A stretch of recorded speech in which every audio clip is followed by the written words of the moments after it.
Hey everybody, this is Rydo and we're back to another live stream of Shadowverse. Today is Wednesday, November 3rd. Let's hop in. So for the accountability section, I guess we're going to have to download some stuff. I finished Lego Pirates of the Caribbean and oddly didn't really even have anything planned or thought through as far as the next game, which honestly that's not that odd really because it's fairly typical that I don't think about the next game until I gather my thoughts as far as how I'm feeling about the last few games I've played.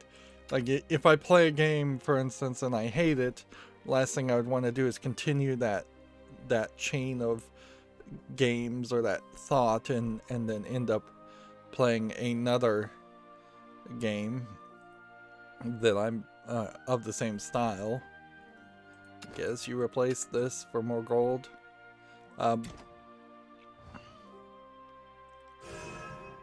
Let's buy a pack.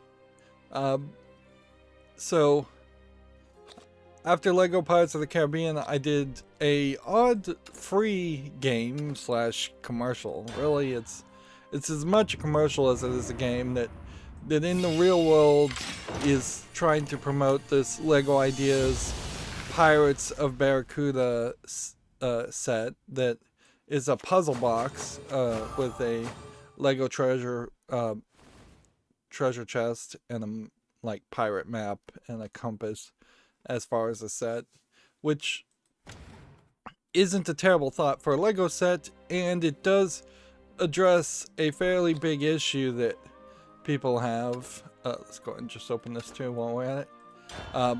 Where puzzle boxes, particularly when not made out of Lego, are one of a kind. They're effectively priceless a lot of times, or at least extremely expensive. Tens of thousands of dollars is what one YouTuber claims that they are worth. I think a lot of that is straight up lies and just flexing.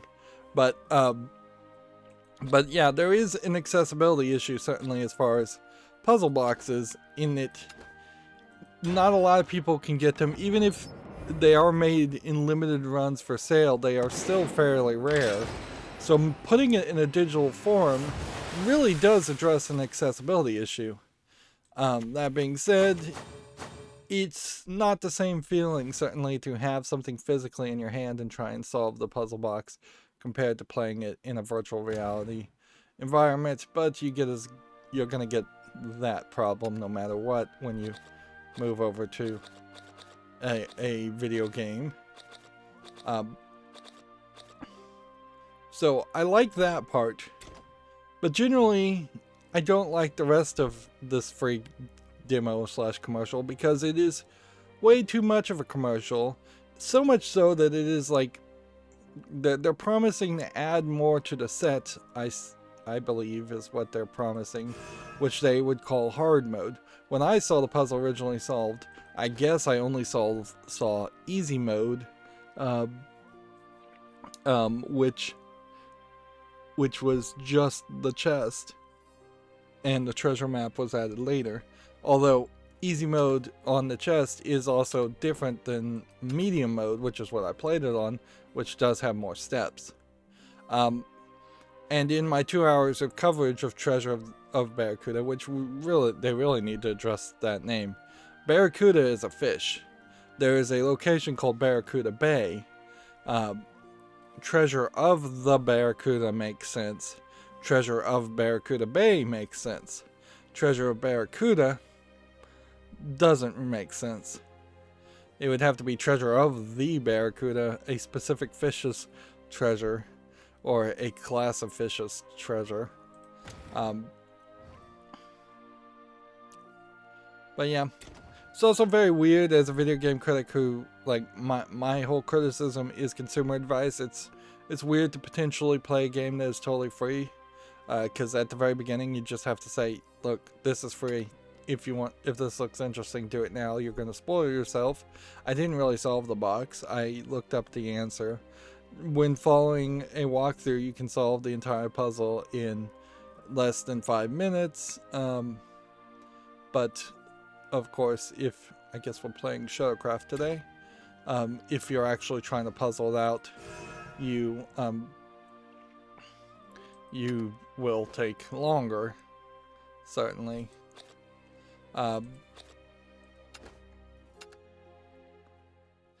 There was definitely some inconsistencies without spoiling the puzzle.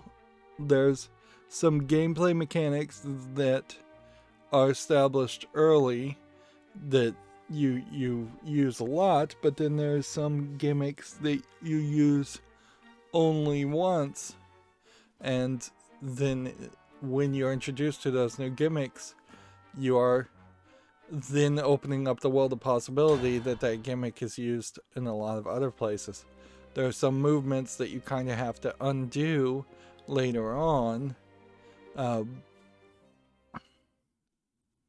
and so there's an inelegance in this puzzle box compared to, say, I often think Jacob's Ladder, this metal puzzle toy that I had when I was a kid, is kind of the most obvious and elegant puzzle, because Jacob's Ladder as a puzzle is just a recursive number of steps to in which you do the same trick over and over again to solve the puzzle. And smaller little puzzle toys are very much like that, where it's either you solve the maze and that's all you need to do, or you figure out how to remove the ring from the horseshoes, or anything that is really just like one step. And sometimes that can get fairly lame. I bought one puzzle that literally was just, you have to find the right angle to yank at it, and I would never have considered using that much force, so I rather struggled with what was probably the dumbest, most easiest puzzle you could think of, since it was just yank at it.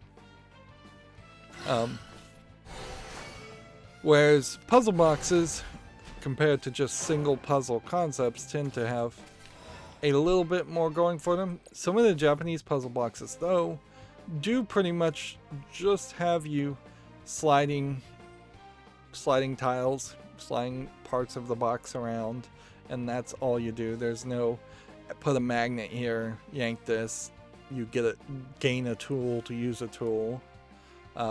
Perhaps the variety is better, though, so I don't know if I could really, should or could complain there.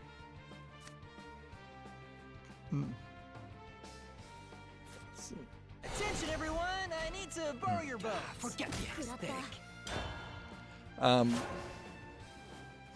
So yeah, I covered that, and then I started playing Opus Magnum, which is one of the, I believe it's Fartronix programming games, for programming puzzle games, for lack of a better term.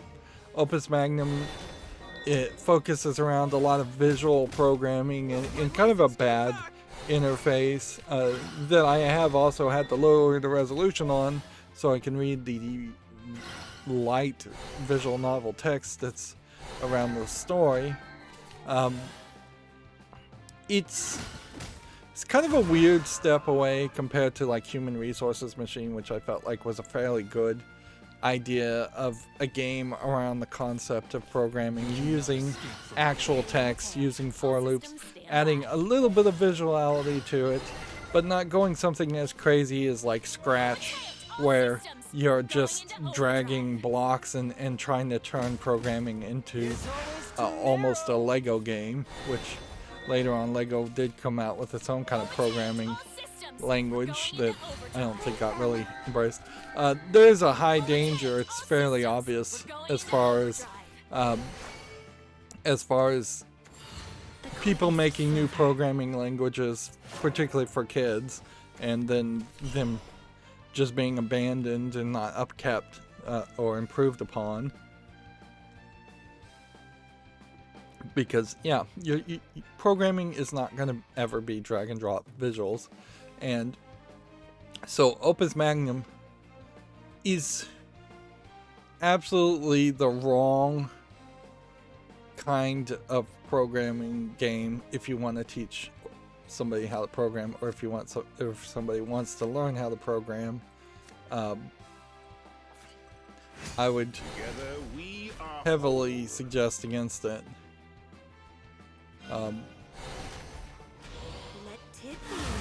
For that case.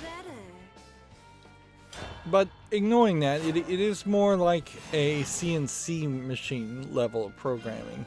You're given arms, you're telling arms to grab a thing with their grippers, spin around, extend, retract, drop the thing with their grippers. That's pretty much the entirety of the code that you have. So yeah, if you were going to be a CNC operator, Magnum Opus might make some sense, but that's kind of an odd specialty to want to be as a kid.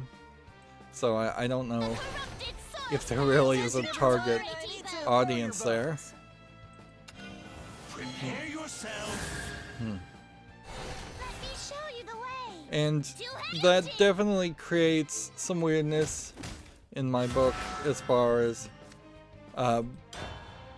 how you actually program things and how to try to get these programs to work. It's also kind of making it hard to care too much about the scores on them, since there is a cost affiliated with each arm, each item you use. So there's an efficiency concept, but not quite an efficiency in code, which would be the more important thing, as far as an efficiency in the sense of the least amount of words. There are no words in Magnum Opus. Instead, it's just pictures of rotating to the left, rotating to the right, things like that. So that's an odd efficiency that doesn't really interest me that much. Then there's an efficiency in area, which is where all the components touch, as if you were, again, trying to build some kind of custom machine that you were going to computer control to move components. Like, really, a lot of the Fartronics software does feel like it is designed for Chinese people who are going to end up working in a Chinese factory. Like, it does not, I think, particularly relate to a lot of people in the United States as far as what the game might be teaching.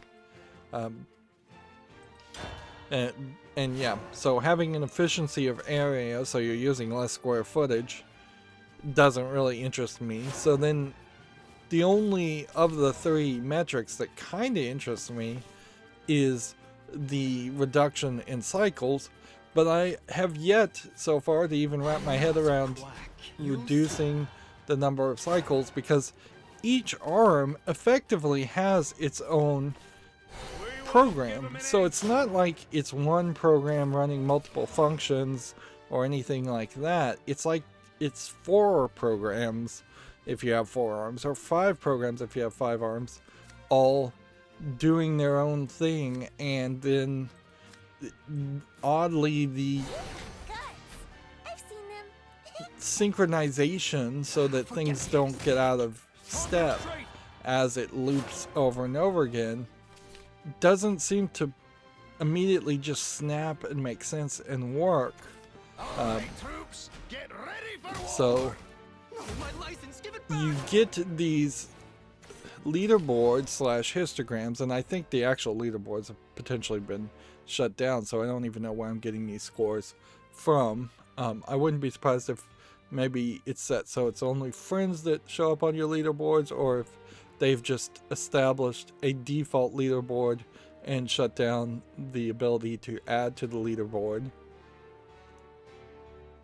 Which, in all fairness, if all games did that, that would be fairly nice. Instead of just shutting down leaderboards completely, have a default one, put out a patch.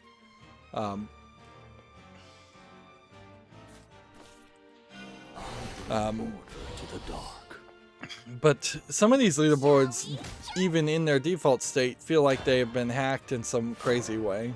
And so I'm not getting the most efficient code on even the first chapter of 6-chapter puzzles, and I'm not really seeing a way in which I can improve the code. On top of that, there's weirdness in that things kind of do two things at once sometimes, and the order, again, it being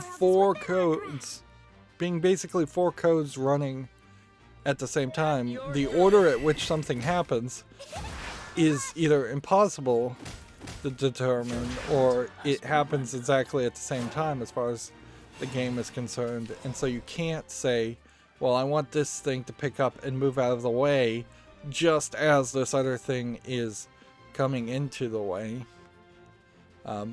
So the idea of trying to add more efficiency seems fairly difficult. Oh, if not impossible.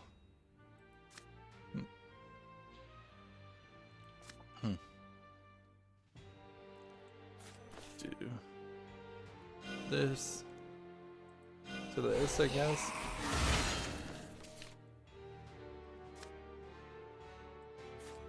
Come out, wherever you are. Then Prepare yourself. The rage of the wanna join us? I guess you go there and do that. So this is freedom.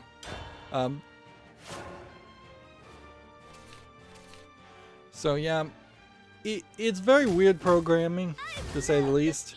To the point where I don't think I'm going to spend too much time on it. It is a programming game, so I started with one 1-hour episode, and then immediately by the next episode I was doing 2-hour episodes. And I spent 2 hours doing the very first puzzle, just trying to optimize and trying to learn. The only thing I could think is that maybe as the chapters go along, they give you new items that you can use, and then you could come back and do the previous puzzles with these new items that would be more efficient, because they really, in the first chapter, are implying that they've given you everything. But in reality, if they really have given you everything that you're going to see for the entirety of the game, then the game is going to be fairly redundant. And yeah, the programming style is just little square pictures going horizontally instead of text going vertically, and I don't like that. The entire interface really is a mess. It only makes sense if you're at 1080p and you have a monitor right in front of you, but if you tried to port it to anything else, you would need like the parts tray to be able to collapse, the code tray to be able to collapse. Honestly, the code tray should be vertical anyways. It is not too dissimilar from 7 Billion Humans in the idea that it's parallel programming, but it's not really even trying to go for that, because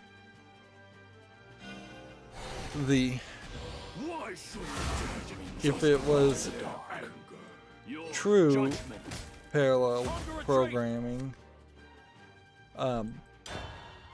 that it would work slightly different, and it doesn't seem like they're really focused on the idea of parallel programming. Also, 7 Billion Humans as a sequel to Human Resources Machine was pretty bad. I'd also say Magnum Opus so far is weird in that it was very linear in the tutorial, and then it had you turn lead into gold doing your basic alchemy stuff, and then it unlocked a bunch of puzzles. And so I thought, oh, okay, so now it's opened up after that first couple after all the tutorials are done, and now you'll just be able to do any level you want, and assumedly you would have to do maybe half of the puzzles before the next chapter unlocked. No, you have to do all the puzzles to get to the next chapter. So it becomes fairly questionable as to why not just have the game be linear if that was going to be the case. Because effectively it is still linear. They've just given you the opportunity to play slightly out of order in that one chapter. Please steal responsibly. The story isn't even really worth mentioning, so I won't bother to mention it. If they don't kill you first. But yeah, at the looks of it, I'll be uploading videos and playing Magnum Opus probably for the next couple of weeks. At some point I also need to schedule videos, still not doing a good job of that, certainly.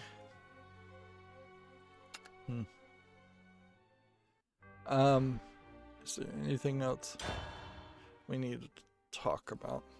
Well, I did find out that the Ratio 3 irrigation controller will by default go up to 110% saturation of the soil, and then there is a under the soil moisture subscreen a button you can click to tap it to say the soil is full or the soil is empty, to kind of reset those numbers. So it's been kind of rainy, and I assume all the soil is at 100%, so I went and tapped. It was full on each of the zones that it controls. That way it now says everything is at 100%, and maybe gets a better guesstimate as far as the true percentage. I don't know. Like, I don't know what it really will change. Like, the thing about any smart controller for me is I like the ability in theory to meddle with things and adjust settings, but in practicality I just want to be able to control something with my cell phone. Like my smart thermostat, I like the idea that you can go to the website of the ecobee3 and get the statistics of how much energy you've used, but I don't go and actually check it, and they don't have that integrated into their app, and seemingly they don't care to bother to integrate it into the app or the thermostat interface. All I really wanted was something to tell it, here's the schedules, here's what I want, and that has worked fine. And then I want to be able to change the thermostat or the irrigation system when necessary. Particularly with an irrigation system, it is quite the hassle if it's raining to run out in the rain and turn off a sprinkler system running off of a timer. So there's a big value add there. But yeah, I would say the Ratio has even more science behind it if you get into the details than the ecobee3 thermostat, which has a little bit of science behind it, but mostly tries to keep it dumb and easy. And I imagine in both cases, if you just plug the things in and wire them up, they probably work 90% as well as going and adjusting settings. But there are always horror stories of... Do you know the eternal void? There are always horror stories of somebody setting something up like a humidifier in their air conditioner system, and they just have the settings completely messed up, or they install like a UV light and a humidifier together, and those two things don't work together, and people just don't know. Like I saw on Reddit, they were talking about how you should always buy premium paint, because if you buy the cheap paint, you're going to spend all day doing 20 coats. Which, okay, fair enough. Yeah, I would say painting a room is probably at least 60% the labor in it compared to the actual cost of the material, and getting a room painted faster is right there. almost certainly worth it.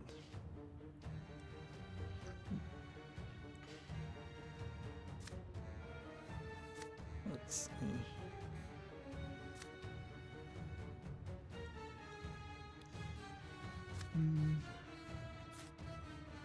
Guess you do this. Corrupted soil style will not tolerate evil. I'm gonna evolve this. Let me show you the way. Guilty. Hope won't be extinguished so Speaking easily. of home automation gadgets, which at this point I've pretty much automated everything I can.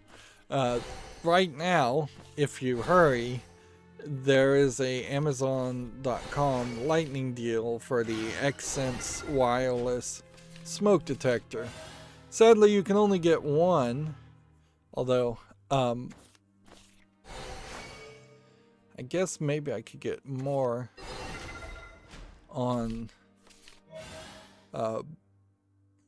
other people's accounts if I could convince other people to order me more, because it is a fairly niche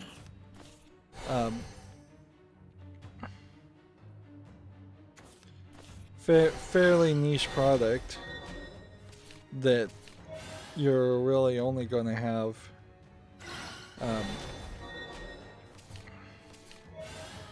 discounts if something really was wrong with it, which I don't think that's the case. Let me I'm gonna literally see if I can just hit the back button and see it.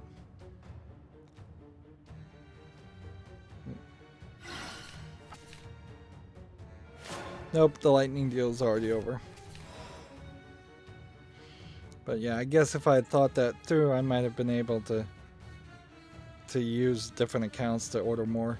But that's fine too. So you can only get one, which interconnecting smart Wi-Fi smoke detectors and only having one doesn't really work, but it does potentially allow for me to stagger replacements of them, because yeah, it is a $30 to $40 smoke detector where you could get one, you could get them in bulk and get down to like $20 smoke detectors, maybe even a little less than that for mediocre quality smoke detectors. But the idea, a lot of smoke detectors these days are built-in batteries and well, theoretically you would want to replace them all at the same time. I assume that the app and the Wi-Fi part of that will tell you when the batteries are dead and tell you when a smoke detector needs to actually be replaced, because there's actual elements in there that need to be replaced every 5 or 10 years depending on the technology in it. So staggering that and every year having to spend potentially $40 to replace one is better than having to do a whole house where you have 6, 7, maybe 10 smoke detectors and you're spending $360 every 10 years versus $36 every year. You got a taste of your own despair. Although I would almost certainly disagree with that idea if it wasn't connected to an app and it wasn't likely to warn you and tell you you need to replace it. Because if you had different years in each room, you would have to just make a habit of buying a new smoke detector every year and then finding which room it is the one that needs to be replaced that year. And I think a lot of people would forget that. I think a lot of people don't take smoke detectors as seriously as they should. You see, I'm only getting stronger. Curses, come And hither. it definitely is one of those things where It could literally save your life. It can literally save your family's life. It can literally save your property. Smoke detectors spend 99.9% of their time either annoying you or doing nothing, but in that 0.1% of the time when you have a fire, they are totally worth it. And it, much like seatbelt mandates, it is something that a lot of people would just not do. Like, a lot of people still even now don't wear seatbelts, even though it is a incredibly minor inconvenience that could save your life. But let's talk about video games instead. So here we have a game on Steam called Escape from Wilderness, which is obviously just a horror asset flip game. $3.59, English only. Video Games Chronicle says Battlefield 2042 PC shows off deep learning, super sampling, and ray tracing. We may have talked about this already. I don't care about Battlefield enough though to click on the video. Let's hop into another game. If we're going to get any victories here, it's almost certainly going to be a fluke. Returnal's new suspend feature can be turned into a full save. Players 5. Users have uncovered an exploit that makes progress much easier. Are they going to actually... Players can exit the game, turn off their console fully without losing their progress. Let the duel begin. So how do they turn it into a full save file? But it ends here. And frankly, why didn't they just make it a full save file?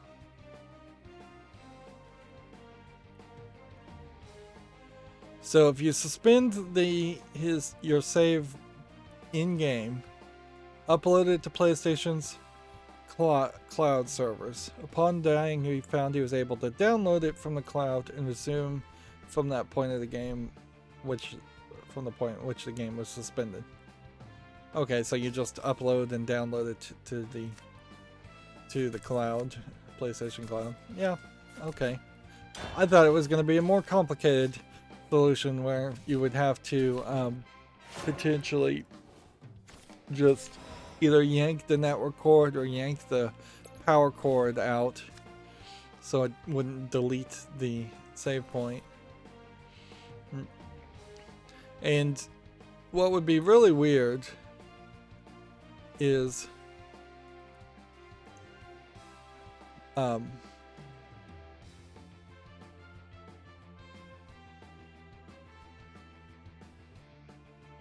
what would be really weird is if that turned into something that they cared about and they patched it so that it would delete the save files, delete the cloud files as you loaded. If Returnal is that obsessed with making their game more difficult than most people want, it really just shows that they're thinking wrongly in their compared to the player base, if there is even really a player base. And honestly, I think they probably are slightly thinking wrongly compared to their player base, because I'm not a quack. You'll see. I just don't think what Returnal offers is what people really wanted. What did I want gold again? Let's see. Video Games Chronicle says sources are saying Modern Warfare 2 2022 has big plans for Warzone and more. We know there is a lawsuit trademark against a game just called Warzone going on, so yeah, there is definitely some big plans would be my guess. I really wish there was some better way that trademarks were handled. The idea that, hey, we're working on this product,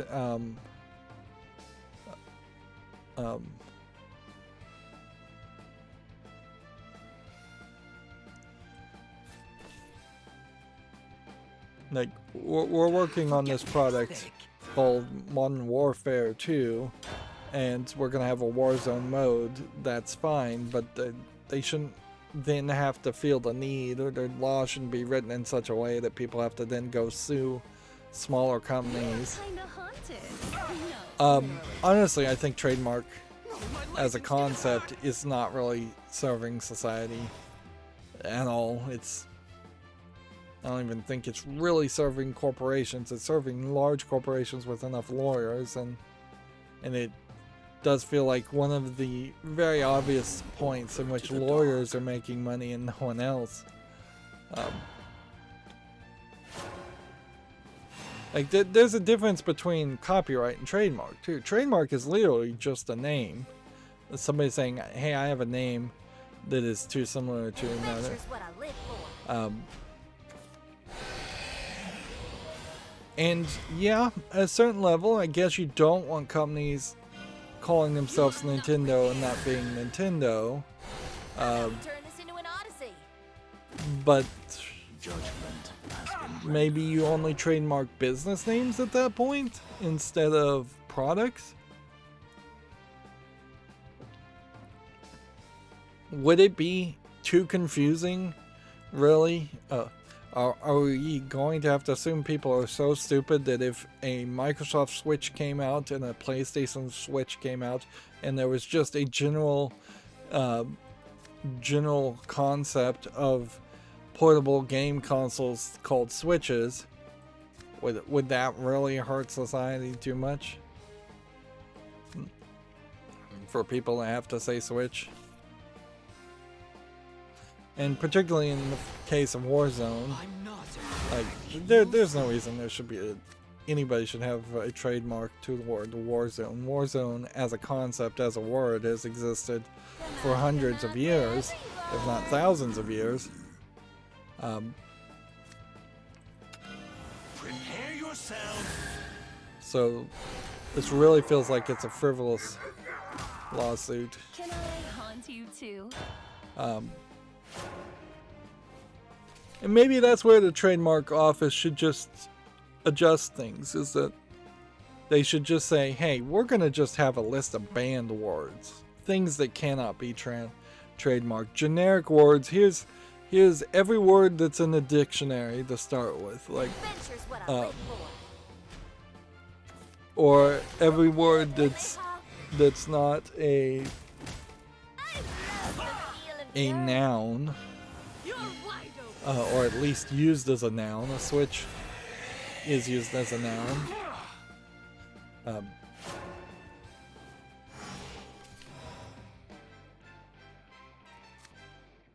But yeah, if they just started saying things are too generic, regardless of what category it is, that you just won't get a trademark for that. And so don't even bother to bring lawsuits because they're just going to be thrown out of court. Will not let you pass. I leave the adventure in the you. Darn it, I should have attacked that one first. Moving on, Switch will reportedly miss its production target by 20% due to supply issues. The company will fall short of 30 million target, it's claimed. 20% would be, I guess, 24 million will be made. I failed to And understand. Nice swordsmanship. there's, I guess, a question is how many of those are OLED models as far as the shortage, and how many of those are Switch Lites, and how many of those are original versions of the Switch, which I kind of seemingly assume that they would fairly quickly reduce the production of any original Switch models for the OLED models, unless the shortage is specifically with the OLEDs, then they probably would maybe even ramp up the original models. The problem I would say that's happening right now, which has been horribly exacerbated by the, for lack of a better descriptor, false religion of just-in-time manufacturing, which has been preached for a decade or two I guess you're looking for a lately. Just-in-time manufacturing, where every spot on the supply chain barely has enough to handle an order, and then it would add just kind of an insignificant delay at each spot in a supply chain. So the manufacturer that is, for instance, making the resistors for the Switch would then send out those Switch resistors to maybe an assembly plant that has to get all the components, not just resistors, but LEDs, screens, and each one of those can have a delay, which would delay the assembling process, and it's probably assembled not completely in one facility, so then the compiled delays at one spot goes to maybe another assembly plant, where then there could be more delays because that second assembly plant may have more components it has to add, or it's getting multiple semi-assembled components to a second assembly plant that then goes to maybe a QA plant that then goes to another like packaging and shipping. And so whereas the opposite of just in time would have been, hey, we've got 10,000 resistors sitting on our shelves ready to go at any point. This person orders 1,000, they get to it as soon as they deliver those resistors as fast as possible. That does not delay as much or at all the assembly of the first part of it, which lets no delay or very little delay, less delay, go to the second assembly plant or shipping and so on and so on. But that costs money because somebody has to pay for warehouse space and have those 10,000 resistors, and so you're paying monthly warehouse space, you're paying storage fees, you're paying to have products that maybe won't sell if at some point nobody needs those 10,000 types of resistors, which 10,000 resistors is actually an incredibly small number. But that was definitely the way business was done in the past, is that you had your shops full of inventory, there was more in the back, you were ready to sell. If you didn't have a product to sell, then you didn't make a sell. There was no promises of, oh, I'll get it to you on Tuesday, let me just order it from the manufacturer. Like, I'm suffering heavily at the moment with trying to get a replacement refurbished hard drive, and I may very well have to just try and file either a theft report or a credit card chargeback, because this hard drive manufacturer, which sadly there's only 3 hard drive manufacturing companies that even exist anymore, is basically has not been able to send a replacement in over a month, which is just ridiculous. But yeah, if I could get a little protectionist too in economics, and I'll try not to get into a huge economics rant, I think the idea of worldwide manufacturing and world trade is an idea that the world is not ready for. Like, you basically need world peace before you can have worldwide manufacturing, or you need an entire united world empire of some sort. It is incredibly crazy to have things manufactured outside of the United States and then shipped over the ocean, where everything manufactured could just sink in a storm. It would be way better if every country massively increased what they produced inside their own country, even if it's just Nintendo Switches are being made in the United States for United States citizens, and they're being made in Mexico for Mexico citizens. That's really how it should be. And as crazy as that might be for quite a while, it may severely increase the prices of a lot of gadgets that people don't really need in the first place. It may severely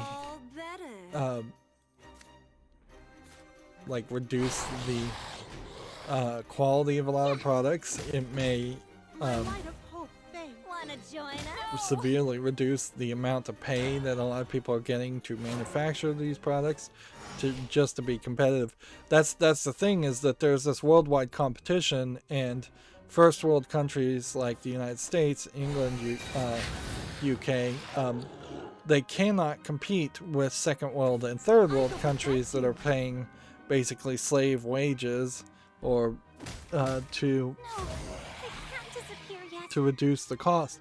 And at a certain point, we have to just stop bowing at the altar of everything must be cheaper, everything must be subsidized, and we must really embrace the true cost of a product, which maybe triples or quadruples the expense and cost of a product, and really leads to more people realizing that they don't need as much as they think they need, and more people would just be less brainwashed into buying dumb gadgets, which of course I am not immune. But yeah,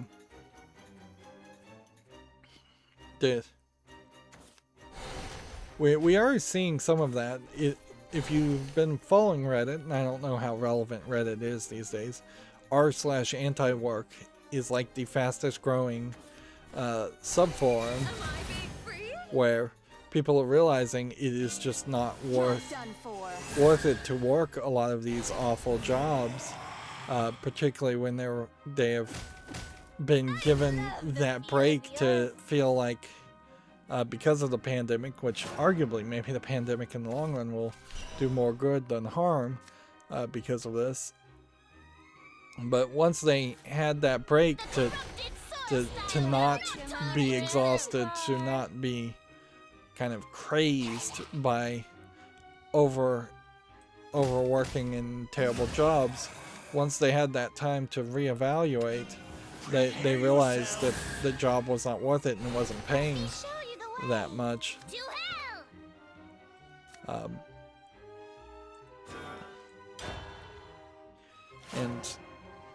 yeah, with the idea of fewer people killing themselves trying to be a billionaire or a millionaire, which they'll never reach, people giving up on the false claims of an American dream and realizing the reality of it, that could lead to just a general collapse of society, but B, or it could lead to people realizing what's really important.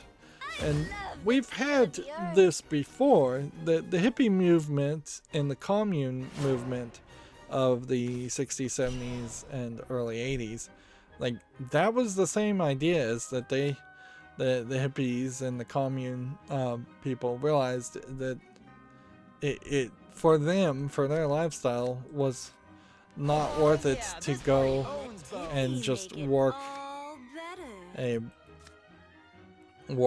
regular job at a McDonald's or Walmart. That was bone crushing. And the slight difference now would be, if you were to establish a commune today compared to the 60s or 70s, is technology is a lot better, farming concepts are a lot better. There are more. There's several improvements as far as self-sufficiency, where a commune potentially could succeed. Now, the danger in making a commune is that immediately it risks becoming a cult, either a full-blown cult or just feeling too much like a cult. And that's why they don't tend to call them communes anymore, and instead they call them co-ops. And the idea of having a co-op garden, or just self-sustaining garden, I think is something that people will potentially start trying to do. That being said, climate change has made it fairly more difficult to also create self-sustainable food. There's always tomorrow. It would take fairly large, massive changes in a society to get away from the idea of you need to go to a big Walmart superstore, and when you're at that superstore, you need to potentially. I'm surprised I won here. Potentially buy all your food at Walmart. Also, while you're there, buy clothes. Also, while you're there, buy electronics and toys and sporting equipment and decorations and tools and paint and like everything that's sold at a Walmart. If you look at most Walmart supercenters, if you can look at one, almost 2/3 of a Walmart supercenter that I've ever been in, and I've been in several, quite a lot, almost 2/3 of them are not around food or necessities in really any sense. They are instead around selling toys, electronics, clothing, gadgets, and a lot of that is just not that necessary. I guess we'll just try unranked Shadowcraft today.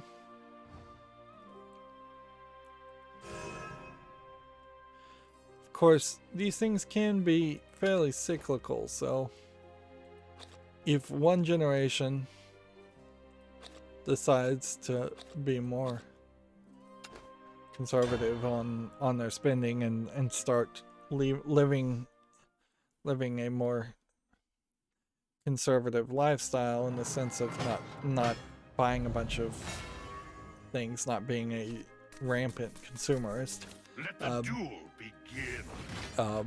Mother, father, The next generation one. very well could be like the baby boomers after the greatest generation and be just incredibly greedy and incredibly selfish people, which, yeah, on average, that is how most people look at the baby boomers, is an incredibly greedy, selfish people who have created massive problems in their late life with the need to help their healthcare, help their social security, when there is highly unlikely to be much, if any, social security for the next generation.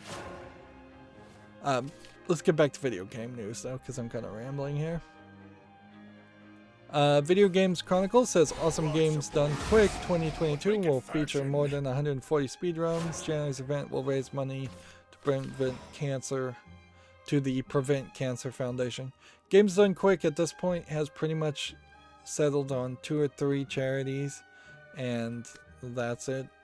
I assume they wouldn't really risk it going to a new charity. And Games Done Quick does Awesome Games Done Quick and several other events. I don't know if they have a full list of games. Give me your stuff, and I might let you live. Awful Games Done Quick subcategory will be returning, including the NES Diabetes Edutainment game, Captain Novolin, Garshap, and the Monster Slayer for PC, and I guess Captain Novolin, then a different game, Garshap the Monster Slayer on PC, and at this point it should be too, the Oxford Taxmania on Game Gear.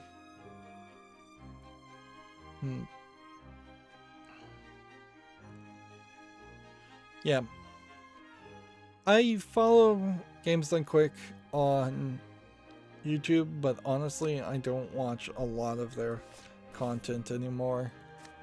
They haven't been particularly fun or interesting recently. I think I cannot deny that some of that is that they've gotten a little bit too mainstream, a little bit too big for their own good.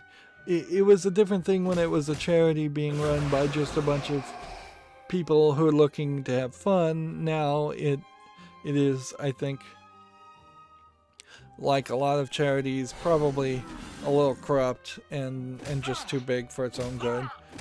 It's gotten fairly woke, in which they are putting pronouns of every streamer, which oddly I don't think I've seen a single person who isn't just using the default pronouns anyways, or if anything, it is just highlighting that let's see, there's 140 speedruns here.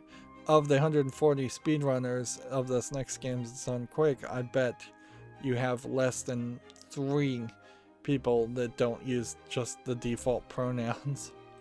Or if they do, I don't want to have to question somebody else's use of a pronoun, but I think a lot of people probably would and say that they're just going with they, them, not because they really are transgendered or have a different gender identity, but because they are just trying to be involved in that culture and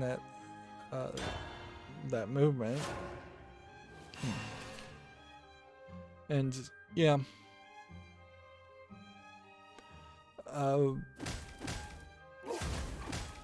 I would say even if you weren't caring about the they them stuff, which in all fairness don't care about the they them stuff and the wokeness, the speedruns ran out of steam after about the 5th year that I watched them, because it's just the same games over and over again, and frankly I want to play games. I don't want to have watch somebody play the game wrong. For lack of a better term, people when speedrunning are just playing the games wrong, and so you have a very different experience that you see there, and you're kind of spoiling the story of the game.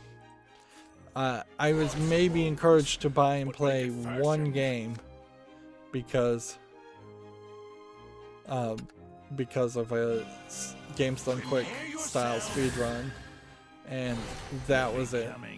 And I've spent almost certainly I would say at least 60 hours plus, probably closer to 300 hours watching speedruns, and I still will occasionally watch a speedrun, but if I spent 300 hours watching speedruns and it convinced me to play one game that was probably less than 15 hours of gameplay, I've spent way too much time watching other people play games, which I do that on YouTube already, watching other people playing games, too much.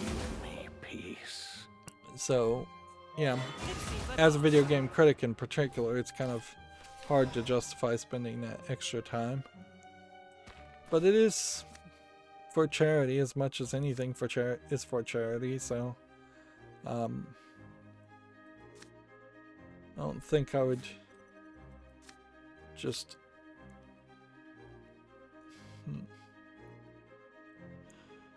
remove it or never watch it again.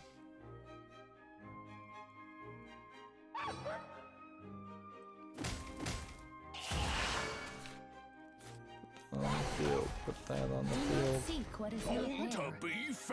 Attack there.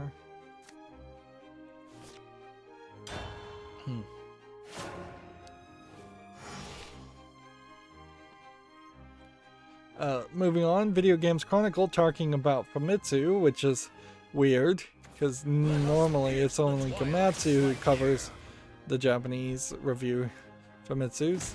Shin Megami Tensei 5 review issues tops marks in Famitsu. First review praises the combat and game world. It definitely, Shin Megami Tensei 5 definitely looks weird, but clearly there's a fan base that likes it. And it is, Persona is a spin-off of it, so yeah. Even with fairly weird visuals, there's something there. And at a certain point, I guess, the fairly weird visuals probably establish a very different feeling and different looking world compared to say playing Dragon Quest or Digimon or anything along that lines where you have fairly established visuals there, and Pokemon, another great example, I would guess. Does this outfit make me look too old? Alright. If I evolve this, I can attack this. You see, It's probably a smart only move. getting stronger. A new legend shall rise. Hit that. Born to be that. fabulous. They have given it a combined review score of 36 out of 40, which The twilight is a very high score for Famitsu, but not particularly the highest of scores. Maybe this is a point in which Video Games Chronicle in particular is trying to branch out and cover more Japanese articles, Japanese games, Japanese news. It certainly would help, particularly, I guess, during this point in which we're not going to get a lot of big announcements from the West or the East, to fill in gaps of news coverage by broadening your horizons. Video Games Chronicle says the PlayStation 5 reportedly no longer loses functionality when its CMOS battery dies. Tests suggest consoles can still play games after the internal component expires. Which, okay, good. That should have never been a problem in the first place. cannot shackle me. Roblox has apologized for being down for 3 days. We're sorry for the length of time it took to restore service, says the CAO. There was some event that had just gone live before it went down. There seems to be no confirmation, though, that the event had anything to do with it. They claim it was because they were growing servers.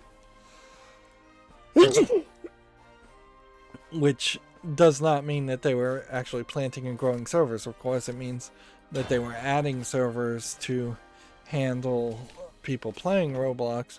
But there's not a good reason why that would have shut down everything. Oh, are you in need Like- of medicine? What you would do, at least to my understanding of how this would work, is you would have a load balancing list of main servers. The main servers then would send traffic to sub-servers, or you would have a load balancing main list of cache servers that would cache traffic and then send requests and such to sub-servers. Adding more sub-servers to the list of sub-servers that the caching servers can access is fairly easy to do and shouldn't take anything down. Particularly for 3 days, like the second this didn't work, it would have made a lot of sense to just revert back the changes and not worry about it. The only thing I could assume is that they proactively shut down the current servers and replaced them with new servers, which that's no way to do business as far as any kind of network game.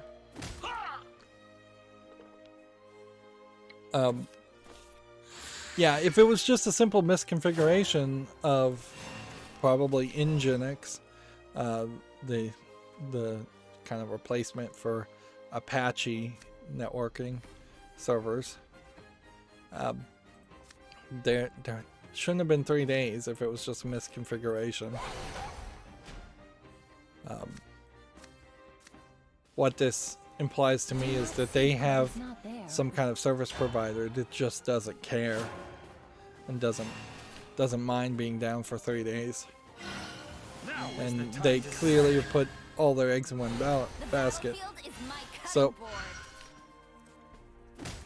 there needs to be a after response investigation report, post-mortem basically, of this event, and steps need to be taken to either not work with just one service provider that is not doing a good job, or The uncharted desert awaits. in some other way have backups, have ways to undo You mistakes, are kinda haunted. undo problems like that.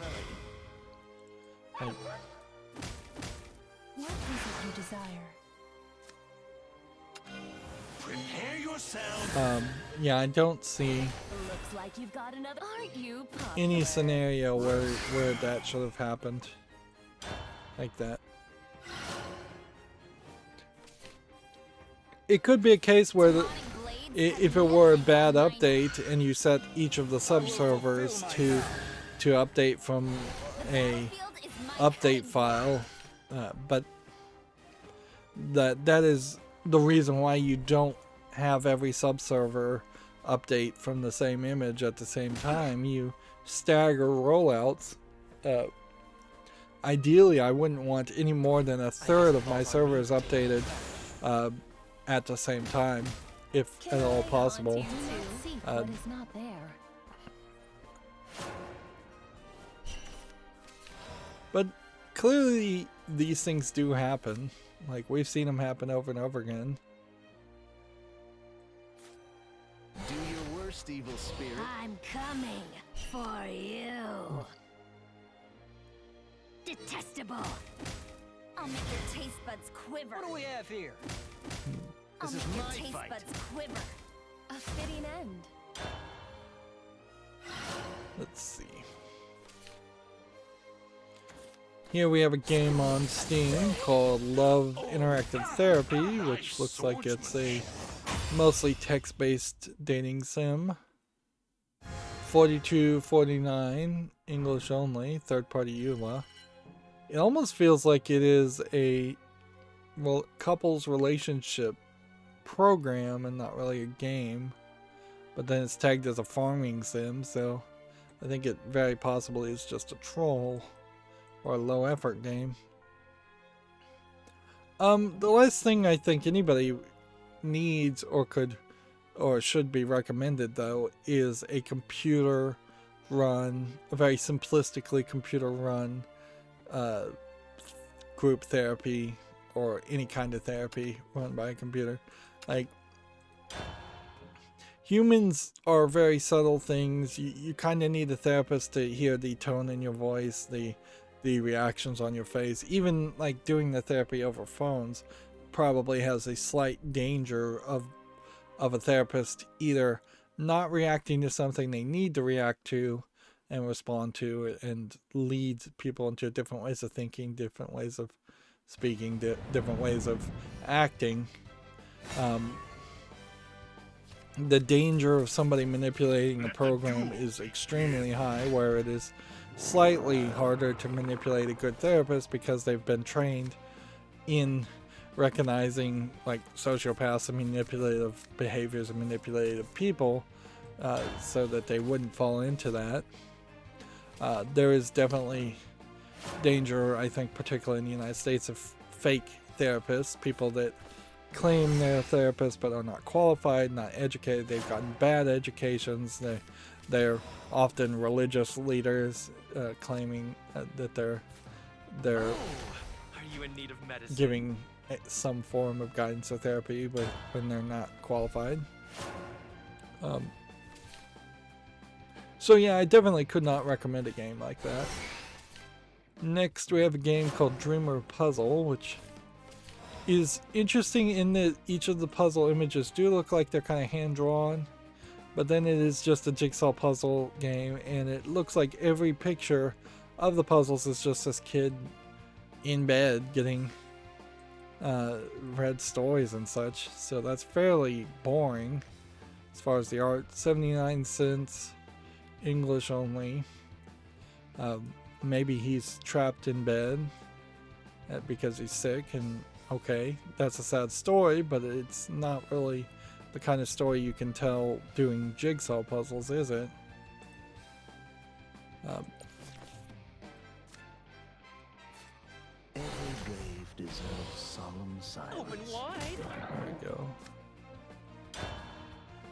Next we have Fireboy and Water Girl, which doesn't look like anything of interest. Feels like this is also just trying to create some weird name confusion around like Shark Boy and Lava Girl, which that's a really old movie series anyways at this point. 99 cents, whole bunch of languages, easily say no to that. Necromancy Rush, Necromancy 2. Let's hope this works. This dies. Sacrifice.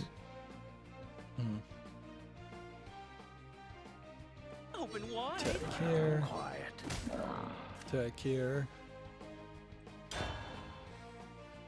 Next we have a game on Steam called Dismantler, which doesn't look visually polished enough to be interesting. I don't know if kids take things apart as much as they used to. It's kind of hard to take apart a phone or anything. And frankly, I just don't think kids in general are given tools without supervision as much as they were in the old days. This is $1.99 and it's Portuguese Brazil only, so obviously I have to say no to it.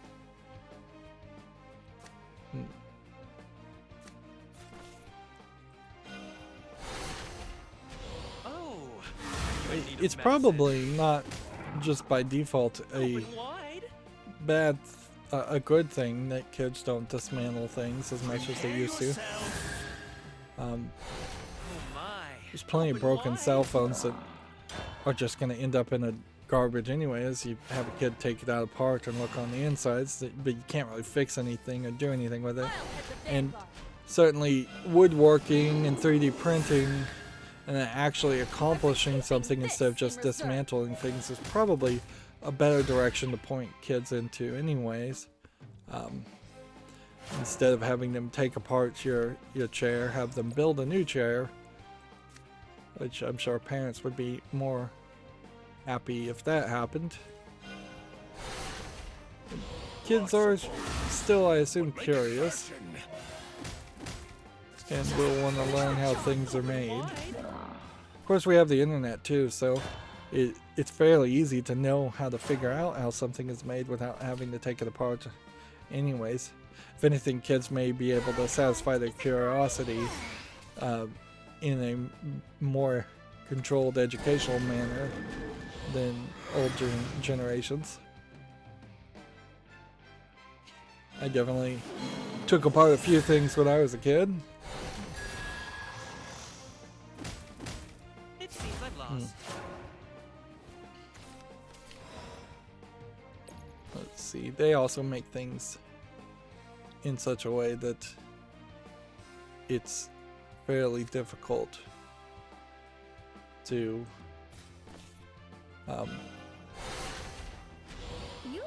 actually dismantle things and learn anything from it anyways.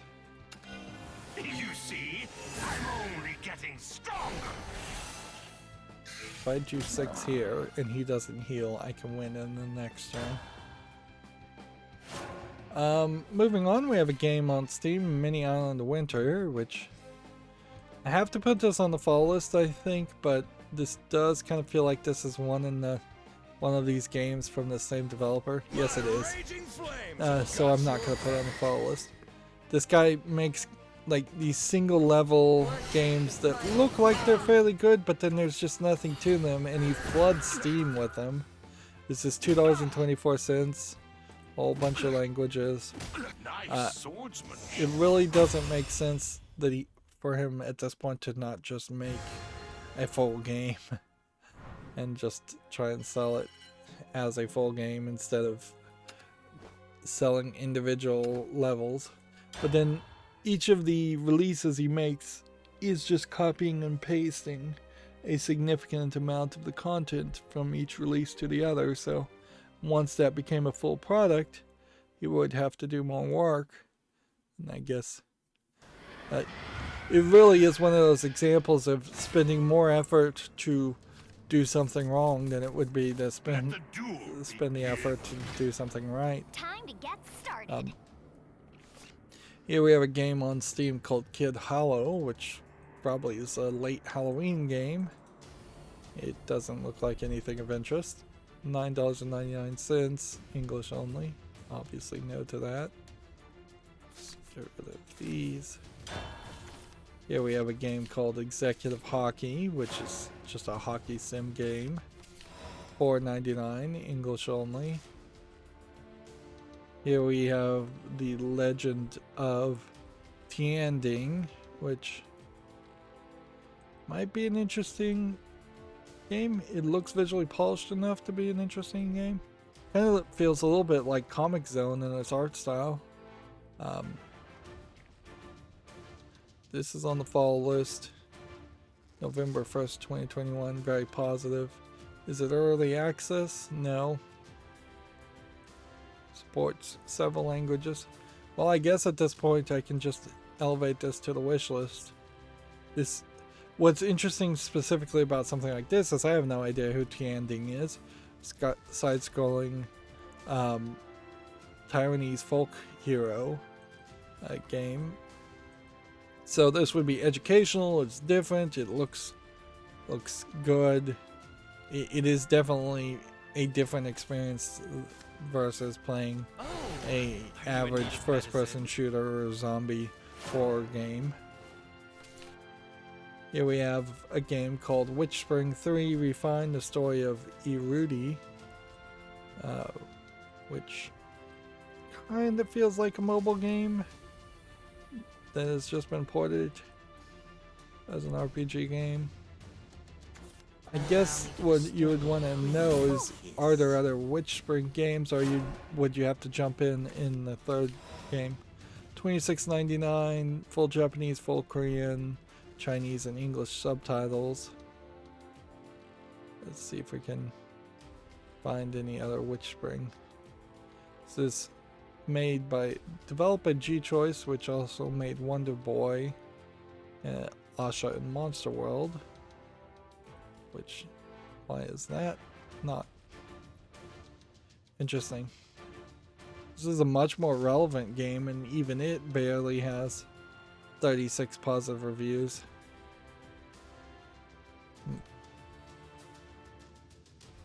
So we are really getting into the weeds as far as niche games go.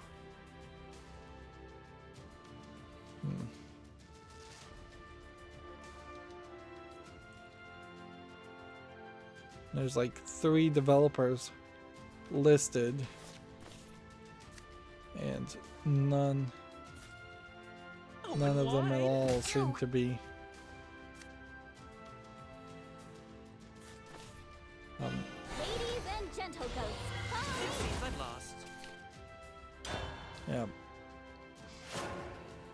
There's 3 different developers listed here, and none of them have done anything else. And the publisher is Studio Art Dink / G-Choice. A precious life deserves a precious So I death. just have to put this on the follow list. I love this job. Lord Of course I do. But seemingly Witchspring 1 and 2 either mobile only games or for some previous console, not on Steam at least.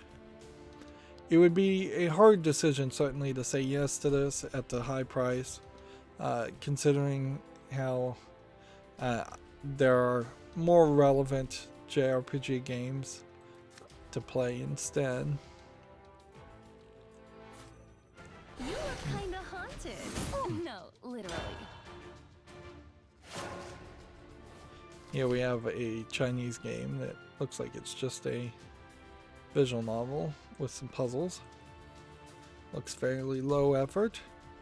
It's free though, so I guess you can't complain too much. Here we have a Chinese game called The Robin, which looks slightly more polished as a visual novel. $4.89, Chinese only, so obviously no to that also. Here we have a game called Mystery Coin, which looks like nothing. $1.79, English only. Giant Bomb directly asked its audience, and it's kind of a great question to certainly ask any audiences. What are some other phrases to say besides moving on as far as transition phrases? A precious life it's deserves something a I precious think death. any podcaster presenter is going to struggle with as you jump from one transition to the other. Sometimes I can think of something cute to transition to, but honestly, I think I'd have to have a team of writers to make transitions. And I guess you have a level of cheat in TV because you can use coming up as a phrase because you break up commercials and have that natural break. What is also weird on Giant Bomb is apparently somebody in charge at Giant Bomb, either the parent company, whatever is that called, or Jeff Bakalar, who's in charge of this idea of bringing in different things and turning Giant Bomb away from being a video game company into something different with a whole bunch of other shows. Somebody signed a contract with, I think, a fairly famous producer lady who then presented, it seems like it was pre-recorded and not live, but it could have been live. She presented this trailer to the people at Giant Bomb, and they were very confused and basically didn't like it, and they let that show on their face, which is very unprofessional. Like, first of all of this should be seen behind closed doors in the first place. You don't just live premiere a trailer in front of the presenters, particularly if you're talking a group of people that at least think they're in charge and aren't going to just yes and it and promote it no matter what.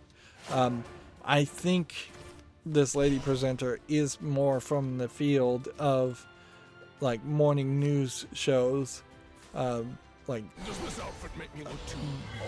This Morning type shows where they promote things all the time and they say yes to it, and they don't really care about anything that they're talking about, but they have been trained to be ultra positive and ultra supportive no matter what. Giant Bomb, not so much that.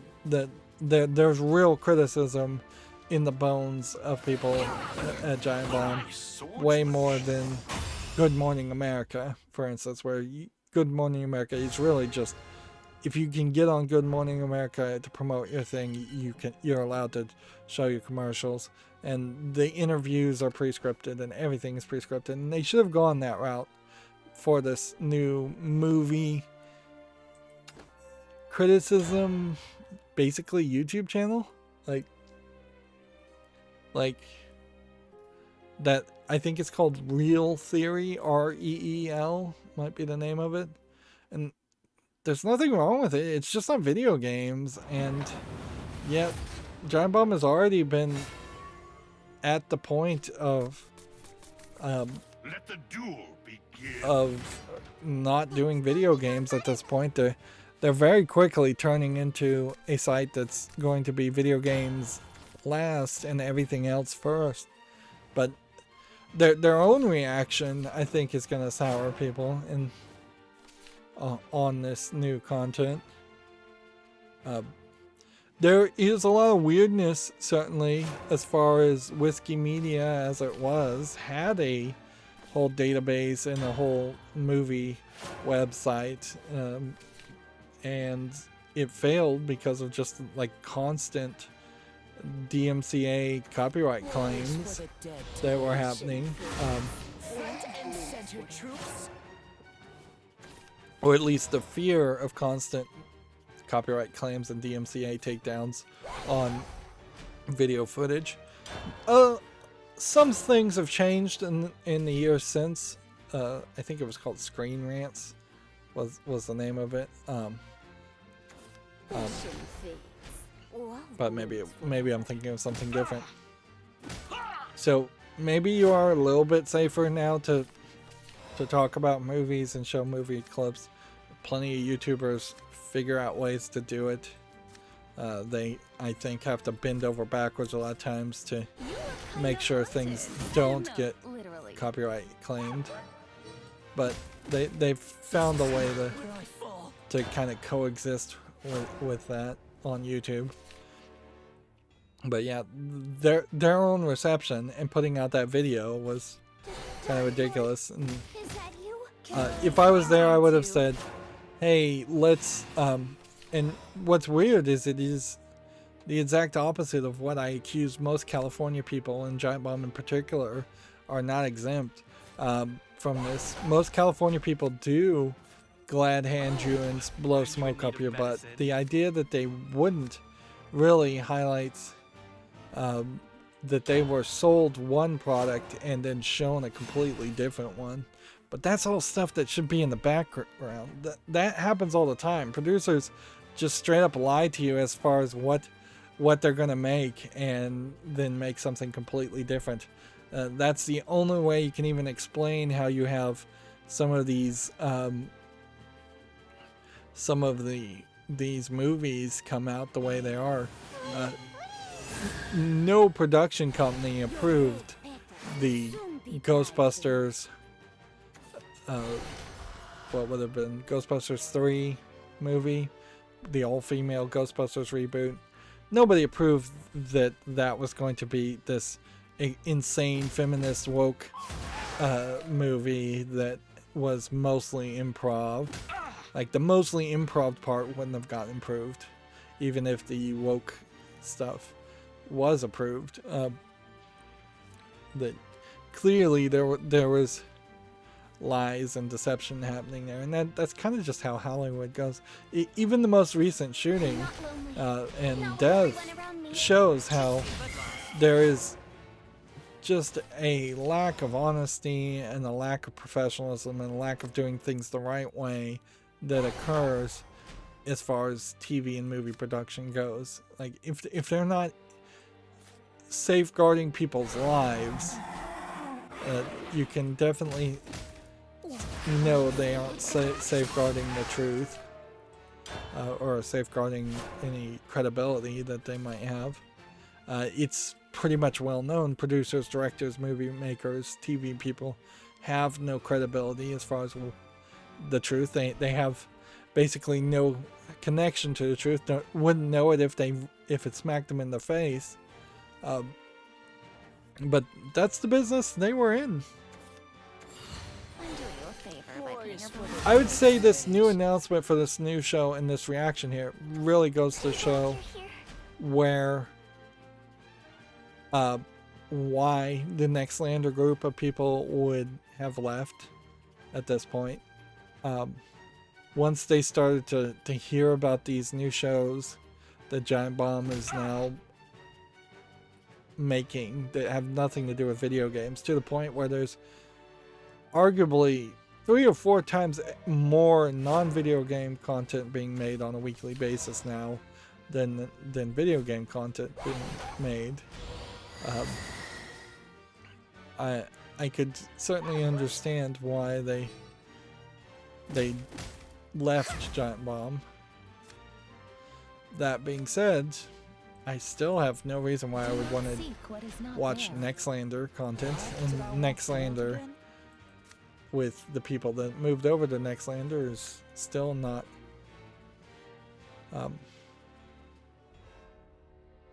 it's still not like a good Awaken, for product. the end is near. It says I gained a play point. Well, that's not bad. Moving on back to more direct video game news, we have a game called Tranquil Cove, which is an asset flip horror game. Early access VR, $1.79, English allegedly full audio. See how nice it is when you bear it That is way too cheap for a VR game, though. A fitting end. Video Games Chronicle says Sony has started flying PlayStation 5, started air freighting PS5 consoles to meet the UK Christmas demand. 3 747s filled with consoles reportedly arrived in the last week, with more to come. So they're just straight up air shifting, air freighting. Look at how bent this box is too. Whoever packed this, well, honestly, whoever designed their boxes didn't design them to be sturdy enough, because yeah, you when you're designing a box and how things are going to be shipped, you know there is a standard pallet size. Everything is going to be built on top of that standard pallet, and then it's going to be wrapped with like plastic wrap, and the plastic wrap is missing here, so they've already taken off. But clearly, even 3 stacks deep, these boxes, unless this is just a shadow, are bending and contorting.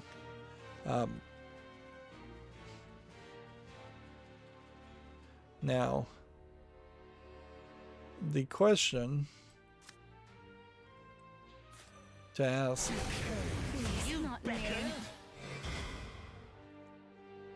would be, why not turn them on their side? And that's probably, you can't turn them on their side because they're too heavy. Only getting stronger. Then Flesh and life is too dear. it would make a lot more sense if these were lying flat on their side, but then you couldn't get as many. You would be making like a layer of 4 and then a layer of 4, and they try to do this whole bricklaying pattern when they stack things and going vertical.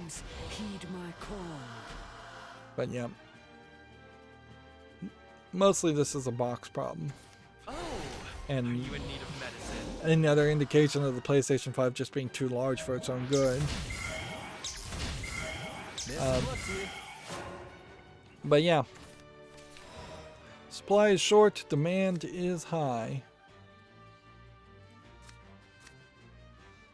As far as PlayStation.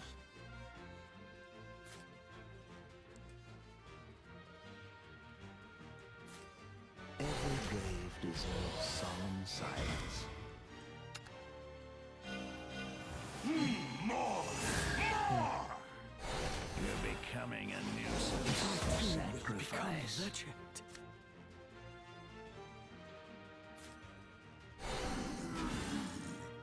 Okay.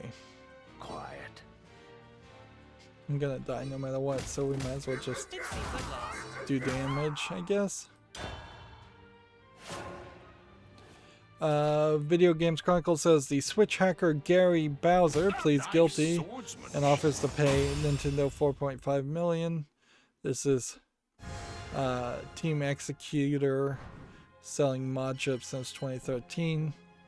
The problem though with any lawsuit settlement is that you can just go bankrupt, so getting a judgment of $4.5 million, I mean, pretty much is the same as losing the case when people don't have $4.5 million. The only thing that I guess could be is that if he offers $4.5 million, he made possibly more than $4.5 million.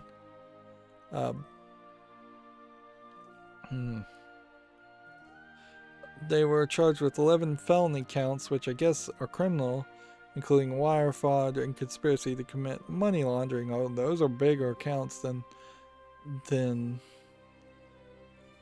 like circumvention devices, which I guess this is a great example of how corporations, and Nintendo in particular, have lobbied the US government to turn something that should have been a civil case into a criminal case, and now potentially the US taxpayer is going to keep these people who are just making video game mods in prison for 20 years, and we're going to pay for their every single bill, every single rooming, lodging in a prison, every single bit of food and piece of clothing. Whereas Nintendo gets 4.5 million judgments, which maybe doesn't get the money, but at the end of the year, I don't see why. I don't see a case here where I would want to see 2 people thrown in prison for 20 years and have my taxpayers take care of these people for 20 years for making gaming hacking devices. This is a misuse of taxpayers' money.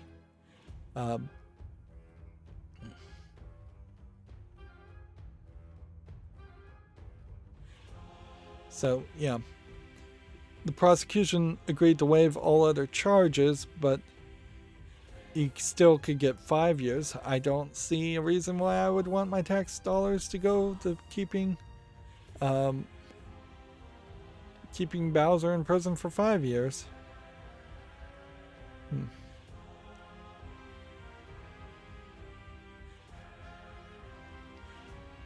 These devices just let people play ROMs on their consoles.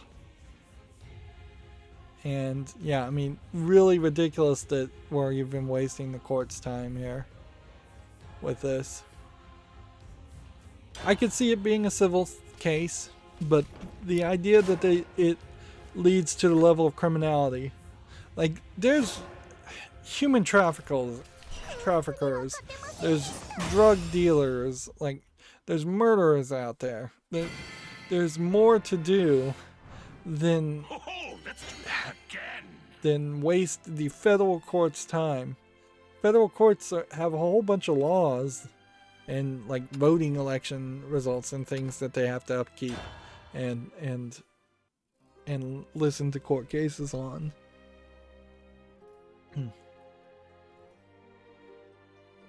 It really is a great example of how the United States and most countries' laws are not created to protect the citizenry.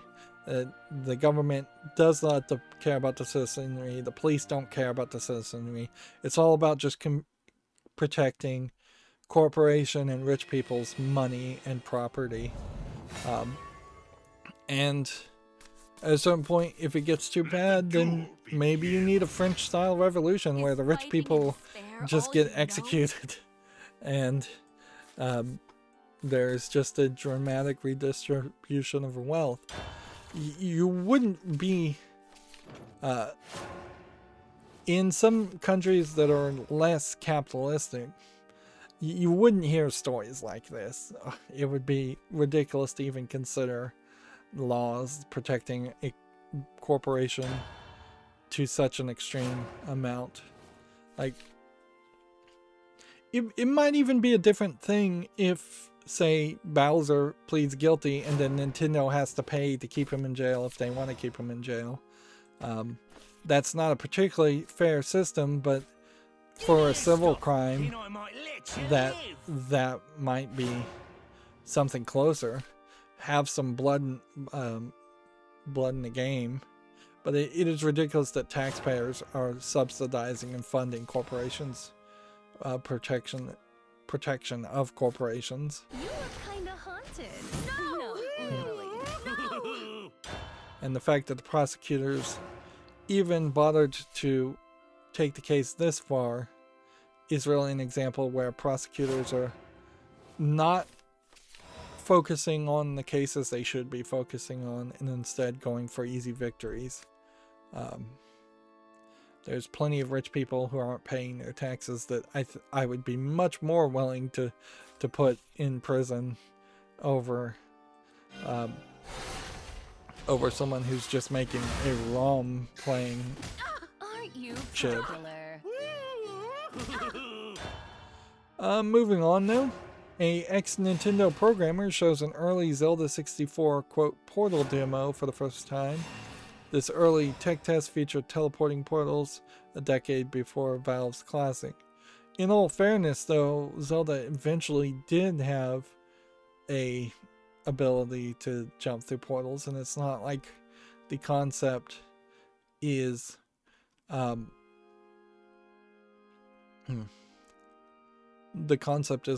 unique, really. The idea of jumping through a portal is Alice in Wonderland, Alice through the Looking Glass type concepts.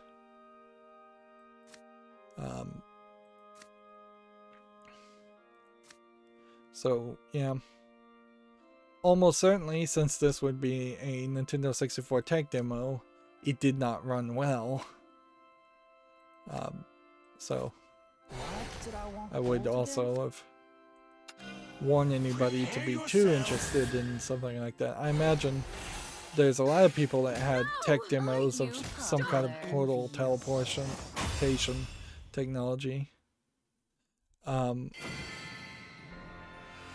Ocarina of Time definitely had some places where you could jump, where jumping through a portal would have, storyline-wise, would have made sense. If you could have teleported around we can now play Dragon Craft, so let's give that a try. If you could have teleported around in Ocarina of Time, it would have probably saved you a lot of wasted time, but they specifically made the big open field in the middle of Ocarina of Time so that you had to ride a horse and go from point A to point B, so they could unload one section and load in another section seamlessly, which Ocarina of Time is kind of an early example of no load screens in a big open world 3D environment. I'm sure there were several others, but I can't think of one off the top of my head. Video Games Chronicle says the Smash Bros. Director Sakurai says he's undecided if he'll make another Smash Bros., which at this point, this news article could have been, should just be put on his gravestone, because he says that every time he's asked. It's pretty much just getting repeated as if it's news. You know, in the same vein, I'm not sure if I'll win the lottery. I'm not sure if I'll live forever. Like, saying you're not sure about something is not really news.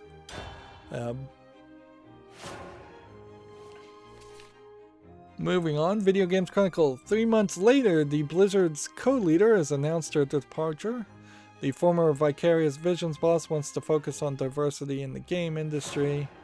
So, I kind of felt like I would assume that Jen O'Neill was added on board to probably not really right the ship, but to be a kind of sacrificial lamb or a figurehead. I would assume figurehead. I mean, you've got a female co-leader that probably was just given the job because nobody else wants it, and I wonder if anybody is going to replace her at all, or if it's just going to be now the Mike Ybarra. I recall when talking about this announcement 3 months ago, it was a stupid idea to have co-leaders in the first place. Like, you can't have two captains. So now she's going to go focus on diversity in the game industry, which means just become a talking head and never really accomplish anything. I mean, it definitely, that kind of goal is something that you can't possibly ever succeed at, because you have to constantly assume that the problem still exists, otherwise you put yourself out of a job.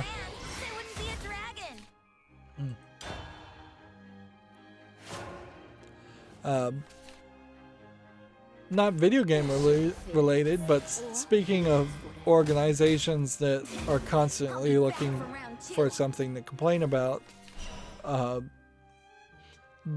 Morality in Media has changed their name, but same people have put a lot of pressure, I think, on a lot of people, but most recently Roku, to remove all the paid app channels for adult content, where there were several apps, apparently, where you could just buy adult content, sex content, And now all of them are going to be removed from Roku under pressure.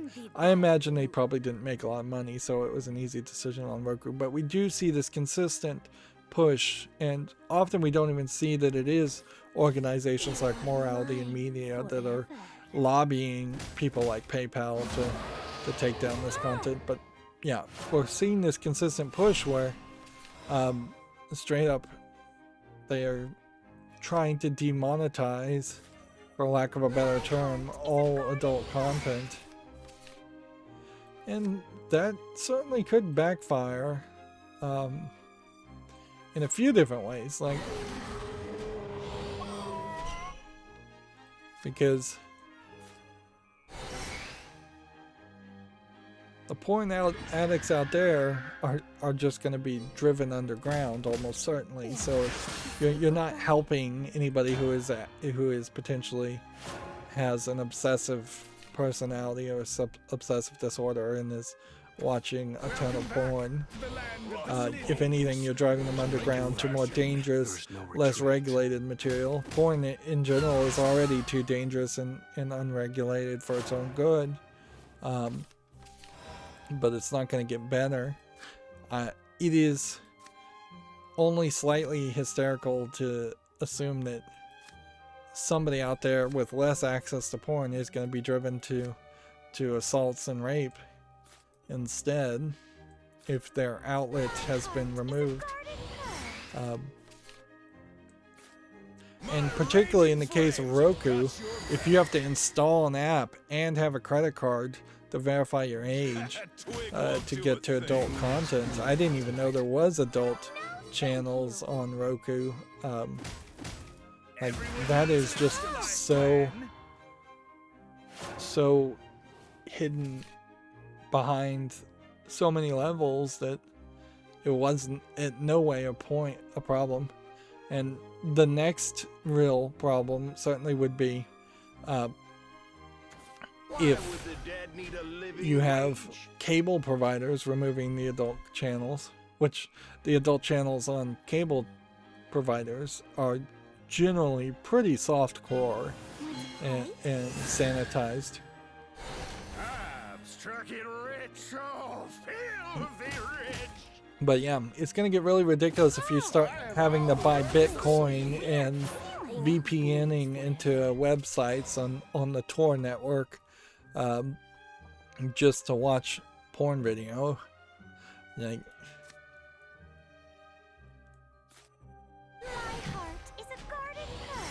remember, it was only a year or two ago that Pornhub, for kind of realizing that it couldn't handle and moderate its own content well enough, took a massive amount of its content off. Did someone see me? And yeah, I guess people didn't complain about that loud enough for that to be a real problem. My raging flames have got your back. That twig won't do a thing. It is really one of those examples too, also of, sure, some things may not be for you, but that doesn't mean you should spoil other people's fun or other people's form of entertainment. Like, I don't like the Gamer Bro, Call of Duty, sports games, as far as video games, to bring this back to video games. I don't like NFL 2K series. I don't like those games. The last football game I enjoyed playing on video games was probably NES football. But at no point have I ever thought, oh, I wish they made less of those. I am very happy that people out there enjoy the football games, the sports games, and that brings more people into the idea of gaming, because that is a step forward to us finding common ground in some other game. Because I can potentially see common ground where I would play a Halo game, even though I'm not going to be super interested in Halo, and that Halo game If I turned tail and ran, I wouldn't would get be dragged. enjoyable both by me and by somebody who plays a bunch of NFL sports games. And that's a good thing. It's nice when we can find common ground.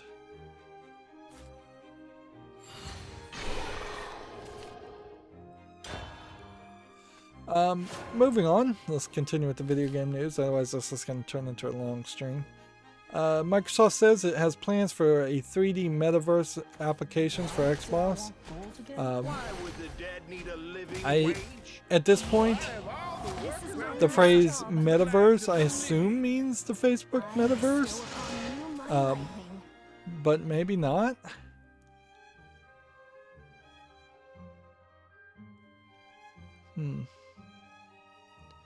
If anything, maybe this is just Microsoft confusing the issue by using the phrase metaverse also. I feel like the idea of metaverse, or the idea of a new reality coming about, a new internet called metaverse, seems kind of crazy. Yeah, I'm not seeing anything in this article as I skim it that implies they're talking about the Facebook metaverse concept, which it would be slightly weird if it was the Facebook metaverse concept that they were talking about.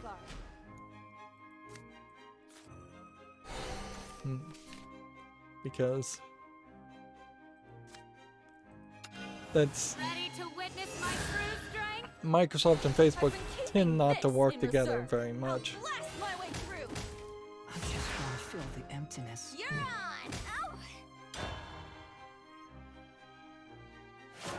on. Let's see, Far Cry 6 Danny Trejo's mission has been released early, but it's being pulled.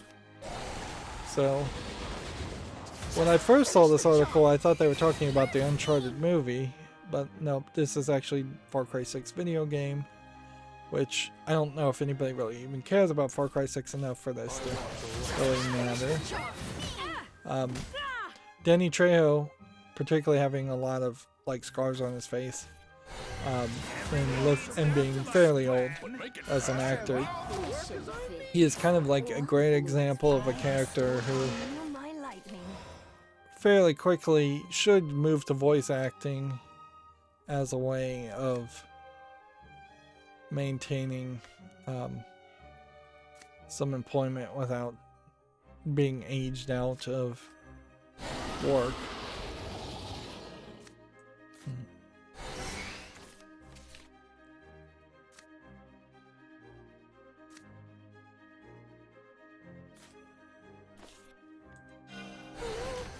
Did someone see me?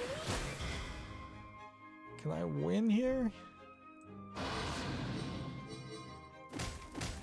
just want to fill the emptiness. Yeah, I don't think I can. It would be a little weird, I would say, if Danny Trejo got digital de-aging done to him, since he is kind of known for the scars and the old look. If you tried to make a young Danny Trejo, I don't know if you'd even recognize him as a character. Probably recognize his voice. Video Games Chronicle says another source points to a potential Donkey Kong movie with Seth Rogen. The DK project could be next in line after the 2022 Super Mario film, it's claimed. Yeah, that would make sense.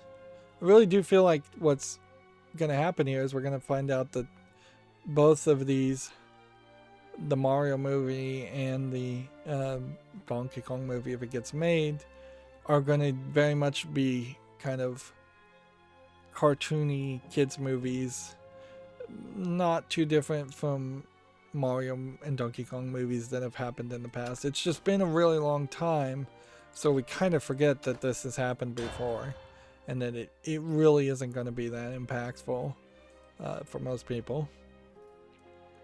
Here we have a game on Steam called The Faded Chapter 1 Parish Forest Prologue. It's a prologue, so we can immediately dismiss it.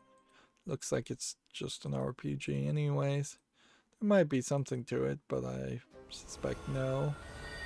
It's free, English only.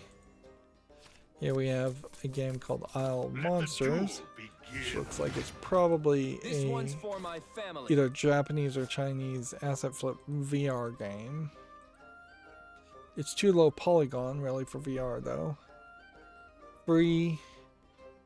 And what language? Chinese only. Yeah.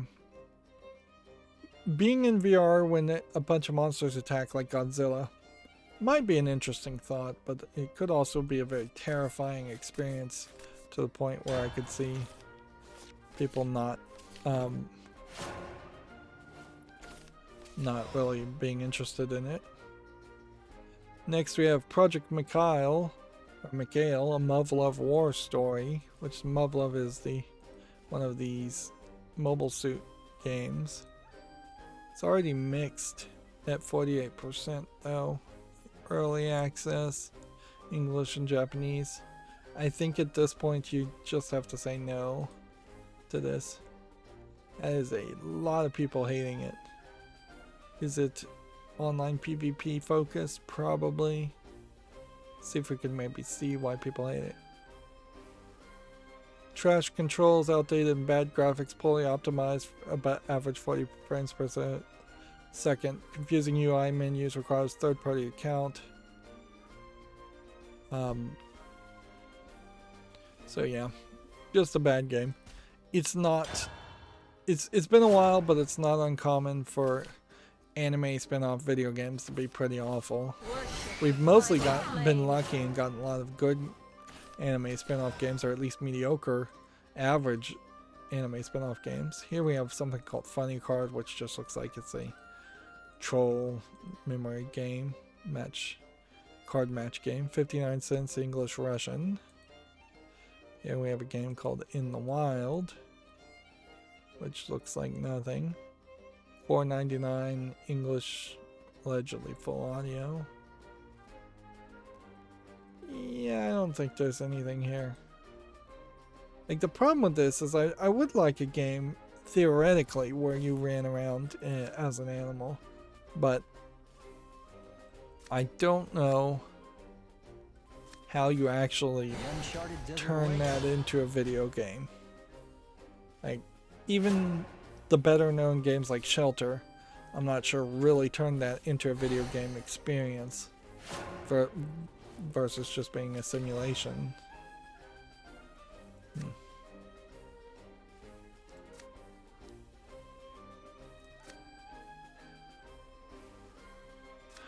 Let's, I guess, do this. What do we have here?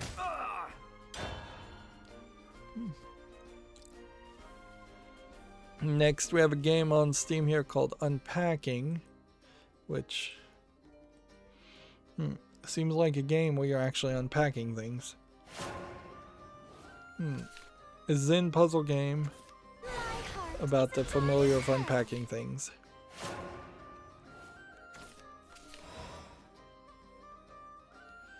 And they're calling that a familiar experience.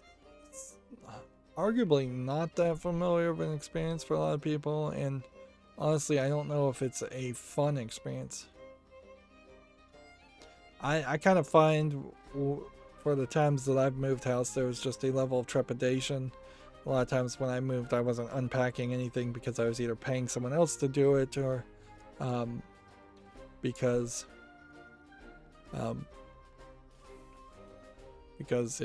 I was a kid and I guess my parents were doing it, if anybody was doing it. And I kind of feel like there's a bit of trepidation around the idea of both packing and unpacking things. What is this weird feeling? And What do we have here? I don't think that's particularly a fun experience. That being said, Give me your stuff, and I might let you live. this game is rated very positively, and so maybe I could find a different experience here that I might enjoy. Seems like though it would be very expensive at $19.99. Bunch of languages.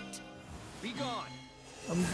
Guess I have to put this on the wish list, but Divine judgment awaits. yeah. When I'm packing up things, I'm generally not happy that I would be packing up things and moving.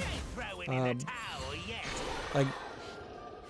I guess most of the times I've moved, I have not been just because you're moving from one place to a better place as much as just you're moving from one mediocre place to another mediocre places.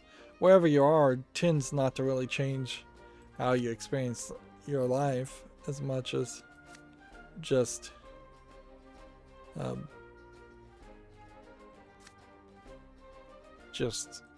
your mental position.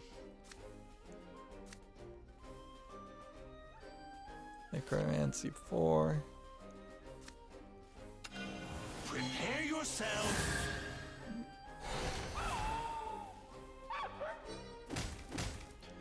Yeah, I'm having a real hard time thinking, like, when would I be super happy about packing? Part of the problem is packing or unpacking. It's very disruptive and labor intensive, so even if I was moving to a mansion and I was just like super happy about that, and I won the lottery and I'm a billionaire or something, like if I was individually packing or unpacking things, I still probably wouldn't be that happy with it. Pierce the twilight like deer. I wouldn't be cathartic for sure. Let us end this. Moving on, we have a game called Push Puzzle Rescue Adventures, which is just a Sokoban box pushing game. It is animated a little bit better than most, but it is also just a mobile game, so I'd have to say no to it. $7.99 English only, that's also a little too expensive for my taste.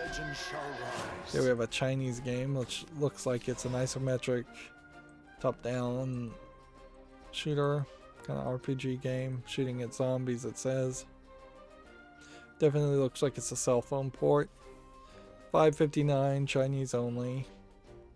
Here we have Hidden Investigations 3 Crime Files for $7.99, English allegedly full audio, followed by Hidden Investigation 2 Homicide for $7.99, English allegedly full audio. No Hidden Investigation 1. Let's see. 3 play points.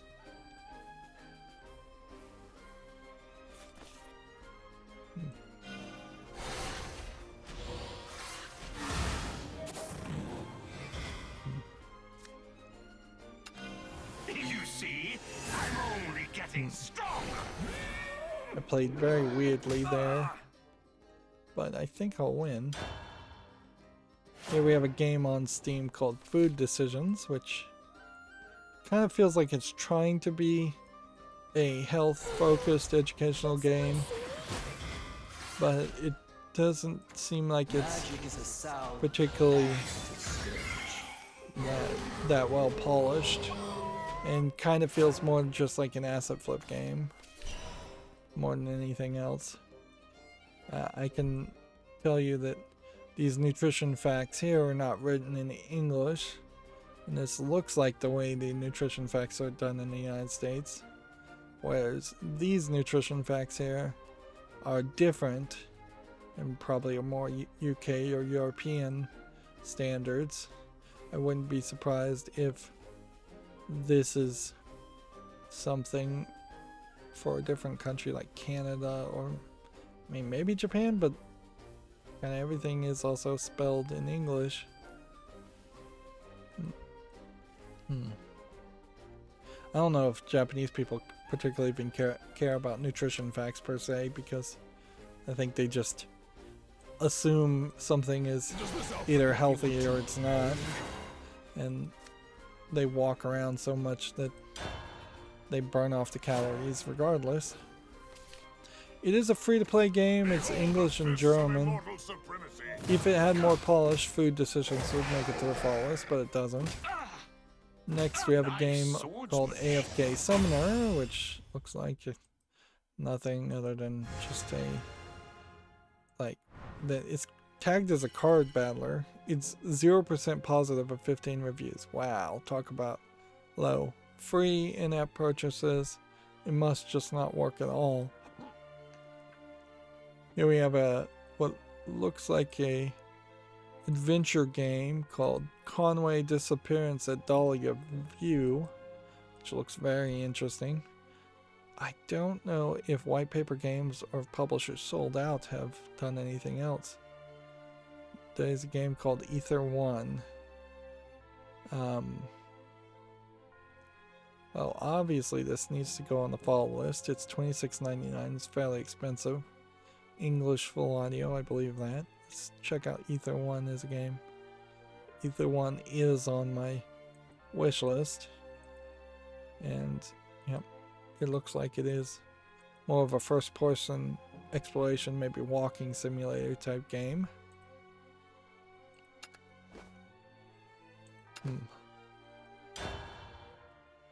Next we have a game called To the Rescue, which looks like it is a vet simulation game. It is mixed at 68% positive, so it must have some major problems because the animation here does not look terrible. And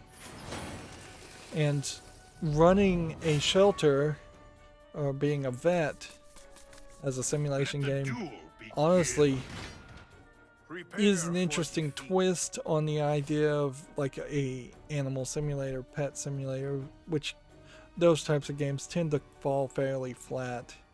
This is $15.99, a whole bunch of languages. But those reviews scare me away enough to not put it on the fall list, unfortunately. First and foremost, you would want something like Nintendogs or Nintendo Cats, or Nintendo Cats and Dogs, whatever it's called these days. You would like something like that, but even better as a simulation. Although at a certain point, maybe you just want a robot dog that is big and furry and works in the real world over even software. I would prefer that very much. If I could get a dog that looked like a dog and acted like a dog, but was actually a robot and never had to eat, or you never had to pick up poop from it.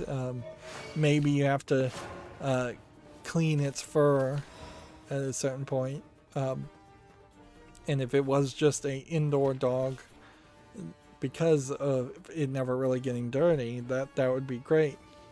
At a certain point, you might even have an outdoor dog that you let get dirty, but then it runs off animals and acts as a guard dog. I guess the behavior would be slightly different for a robot dog, where it might only go outside to patrol for a brief amount of time and then come back in. But yeah, I would much prefer a real-world robot of a dog versus software. If they can't do that, I would definitely want software where you're just playing with the dog, like a Tamagotchi, or a really improved idea or concept of something like a Tamagotchi. Before, I'd want a simulation where you're running a veterinary office or a shelter, or both. Like, I can't help but think that if you were going to run a simulation of a veterinary office in the shelter, at a certain point it would have to almost be a kill shelter. And that would probably irritate a lot of people and upset a lot of people if part of the simulation of it is that you're having to say, alright, these animals have been here too long, we're going to have to put them to sleep, we're going to have to kill them. We're running out of room. And I don't see how you make a simulation of a shelter where that isn't the case. You would have to be telling a very fictional story otherwise. I want to get it all back.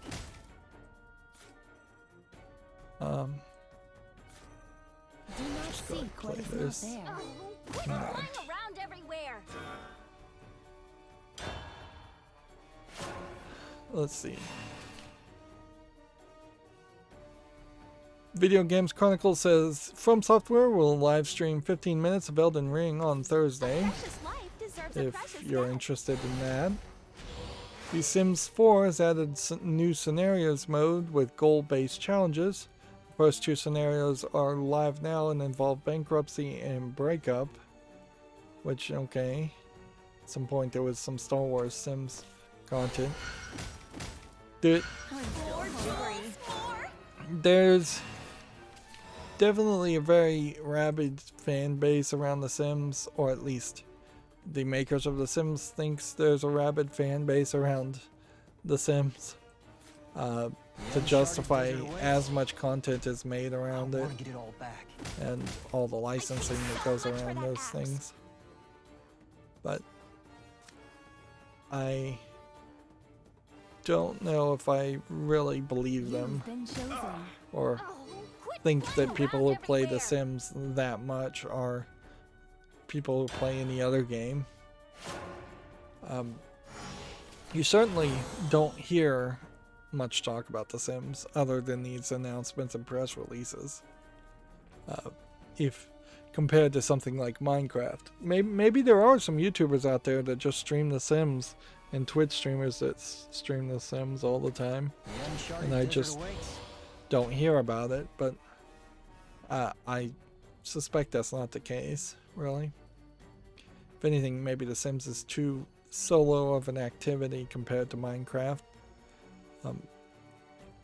It would have made sense for them to have made something that was a online MMO based on The Sims a long time ago, 10, 15 years ago, but they didn't. Moving on, Xbox and Adidas have revealed their first sneaker collaboration fans can actually buy. It just looks like a sneaker. It's got a little Xbox logo, green on the bottom, white otherwise. What's the deal with the double socks at double heights? I get the idea of wearing two socks. I don't get the idea of putting them at different heights. Like you would have to have some weird, like, ankles to justify that different levels of compression around your socks. Clearly it's done just to show the logos. I think people who are interested in sneakers still are kind of crazy, and so it's definitely just not my thing. Worst evil spirit. This is my fight.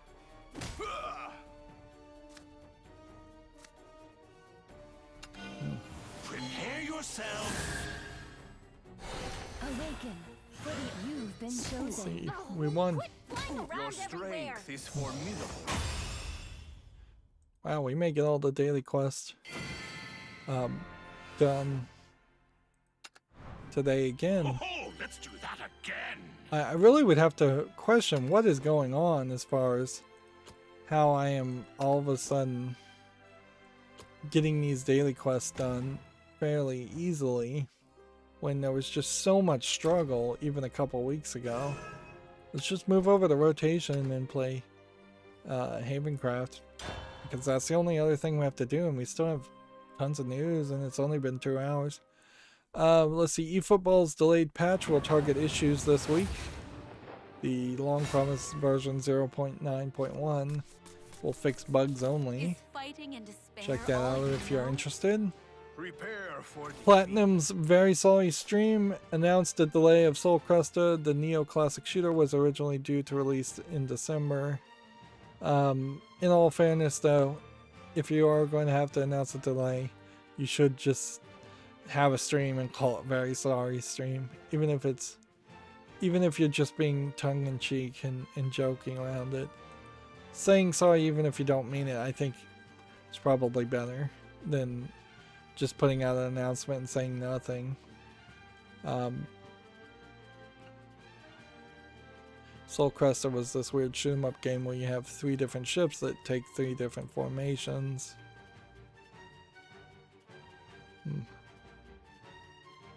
Apparently it was supposed to come out in 2021. How long was the stream? Was the question. It is an hour long. I guess, advertisement for it. And you can see in this presentation, everybody's in a mask, but they're still not really staying 6 feet apart. The pandemic has been off and on as far as I can tell in Japan, and they didn't take it seriously until fairly recently. And that's, I think, probably going to be part of the reason why it's delayed. But it is also not particularly that weird for video games in Japan to be delayed. The fact that they're apologizing for it is, frankly, a step in a new direction for Japanese games. Because they tend to announce things way too early and to delay them like crazy. Video Games Chronicle says the Switch's Nintendo 64 controller is now out of stock until 2022. Which, okay, I guess if you really wanted it, you needed to have pre-ordered it and gotten it as quick as possible. Here we have a game on Steam called Maya Dice, which frankly seems like it's a dice bluffing game. Liar's Dice, basically, I guess is what it is. I don't even know what this screenshot is supposed to be presenting. Is this a woman bringing her hood up, or someone grabbing the hood of a woman from behind, or the shoulders of someone from behind? Like, oh, somebody's putting a bag over her head. Yeah, I can't even tell what that is. Yeah, I don't think there's enough animation polish here to justify all that I'm seeing here when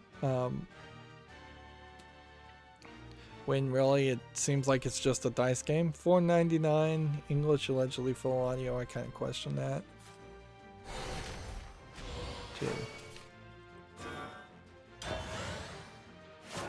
Let's see. Next we have a game called Starlight Explorers, which looks like a space game of no real polish. $5.99, English only. Kind of an inconsistent art style too. Seems like you have slightly different animation style than that. Probably a case of it's one animator trying to draw 3 different ethnicities and not really knowing how to do it.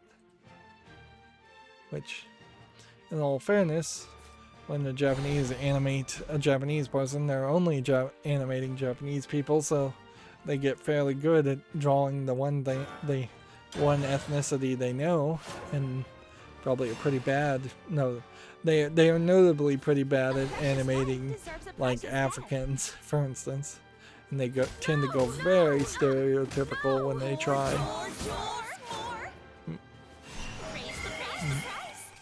And I frankly don't know if it isn't being done just as a joke.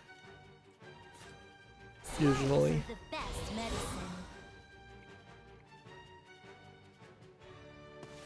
You gotta survive till the next turn. You're done for.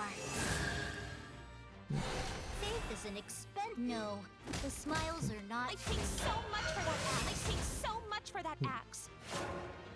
Next we have a game on Steam called The Tainted, which just looks like an RPG of no interest. $8.99, English full audio. Here we have a game called Giants Uprising, which might be something, or might be nothing. There is an interesting idea of potentially playing as a giant, running around smashing cities or camps. English, allegedly full audio, I would kind of guess. There probably is some voice acting there. $17.99, early access. I'm going to put this here. You do play as one giant, which you probably should just play as one giant instead of a whole bunch of giants. At a certain point, this is kind of just a Godzilla-like game where you're going to run around and smash things.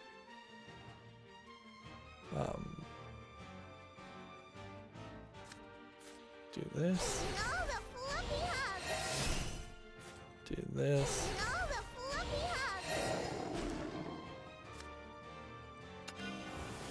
battle begins. Evolve here. I guess I have to do it. I'll see you in purgatory.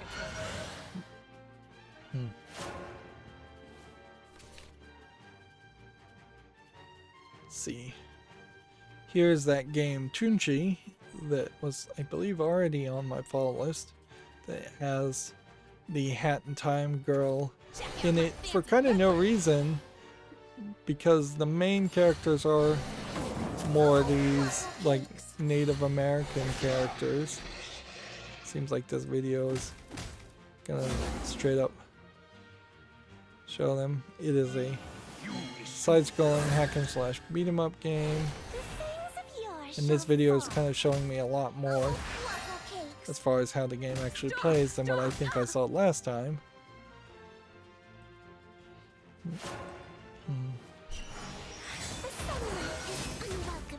There is, yeah, I still think her name should be Hat Girl, not Hat Kid, but whatever. There is a danger here in that the environments may not change that much and the enemies may not change that much, so you may just end up doing a lot of button mashing. That being said, it meets the requirements. Let's see if we can reload.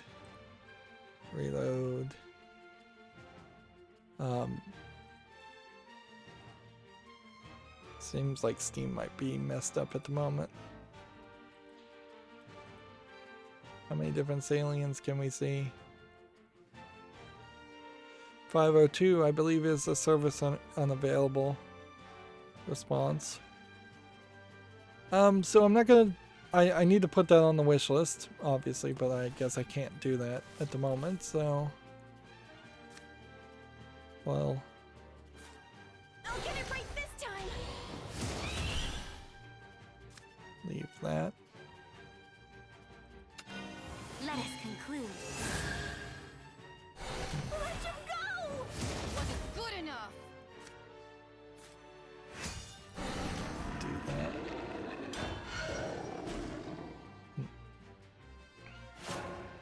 I guess we'll move on.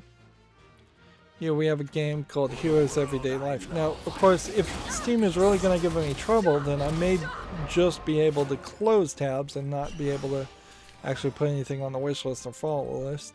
This one I can just close. It's free to play, English and Russian, so the odds are high. Here we have a game called Lolita Creator, which in Japan, particularly Gothic Lolita is kind of the dark, more Victorian art style.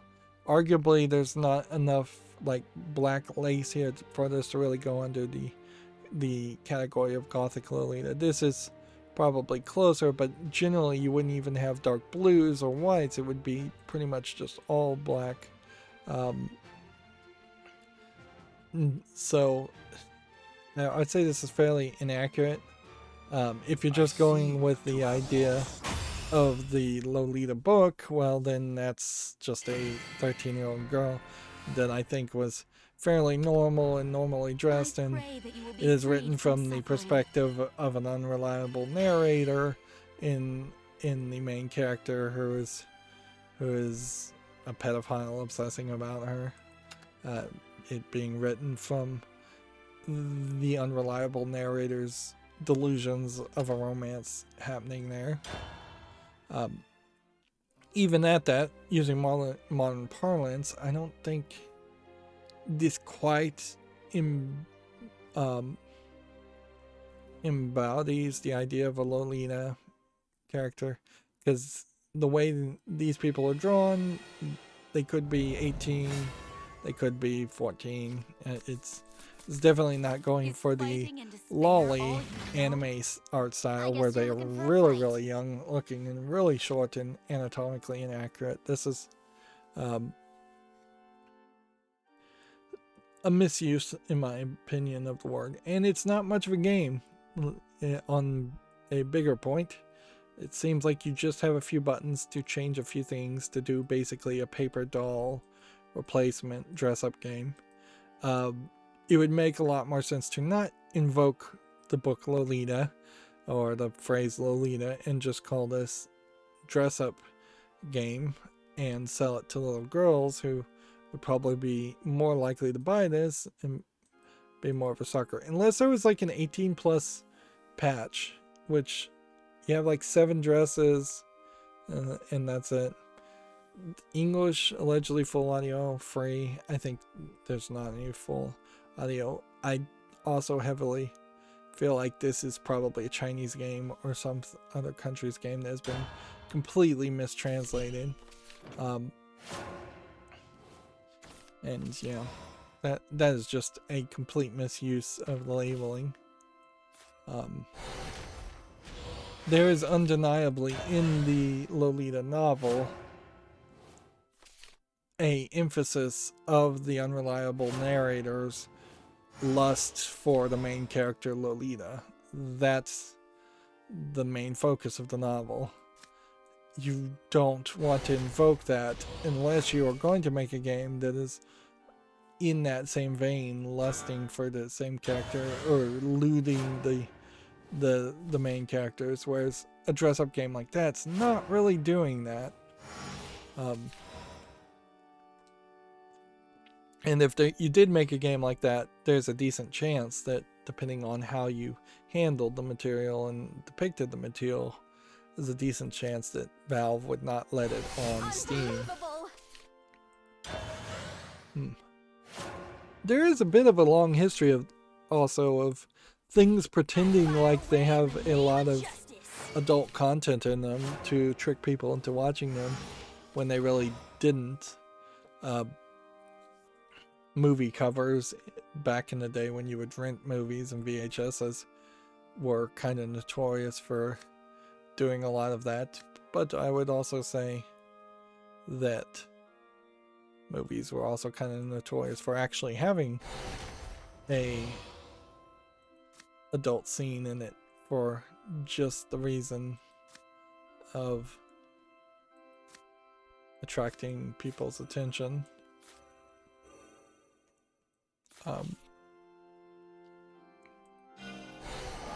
You're not getting away. Moving on, we have a game on Steam called Hostile Planet Survival, which just looks like a asset flip first-person shooter. $5.94 English full audio. Here we have a game called Track and Burn, which looks like kind of just a racing game. Honestly, doesn't look that terrible. Early access, free to play, English only. I don't know how you're going to charge any money for that. Let's see if we can put that on the follow list. Yes, we can. Here we have a game called Cards and Castles 2, which there might be something here. There might not. Early access, $19.99, single player and online PvP. What I'd want to know is, let's see, how did Cards and Castles 1 resolve? Well, it came out, it was mostly positive, it's free to play. 70% positive though is right on the cusp with in-app purchases. Seems like the sequel is now asking for money and doesn't have any in-app purchases. Which is a fairly large shift. Yeah. I think I'm going to say no to this. Because I'm just not really seeing anything here that you wouldn't have seen in any other game.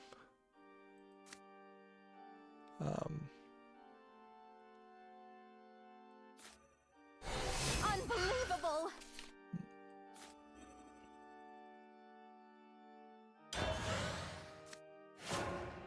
Yeah, I'm not really seeing anything. It says it has 48 plus missions, and then you would pretty much be done. It says it's fully voice acted. Won't be long now. I guess I'll give it a follow. I'll give it a chance. Get used to this rain. Next, we have a game on Steam called Usurper Soulbound. which looks like it's a dungeon crawler. It has a level of visual polish to it. It seems to weirdly have a split screen Dear, I'm not late, am I? being presented. Oh. And I don't understand that. Like, why show us a split screen here? See you around. Early access, 11.89, English allegedly full audio. We'll give it a follow. We'll see. It's very possible it's just going to be irrelevant. It almost feels like there would be a point where you play as a soul and a skeleton. That'd be an interesting idea, just as a story where you got split between being a ghost and a skeleton as a character. So we hit this one, Oh, the fluffy hug! and then hit this one, and then put that on the field too. Your prayer has come.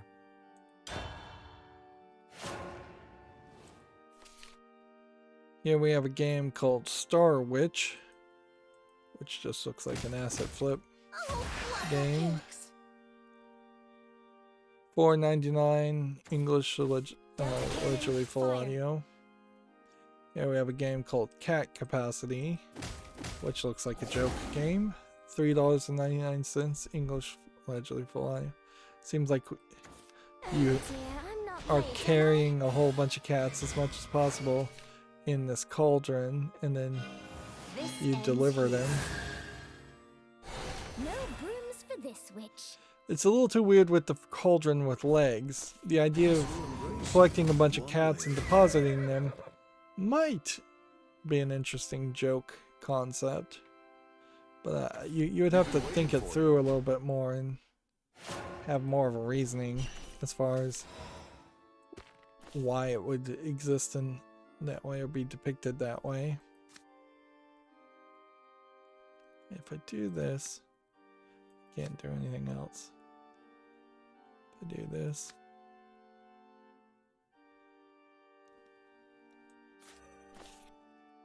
My thunderbolts shall guide you, if they don't kill you first.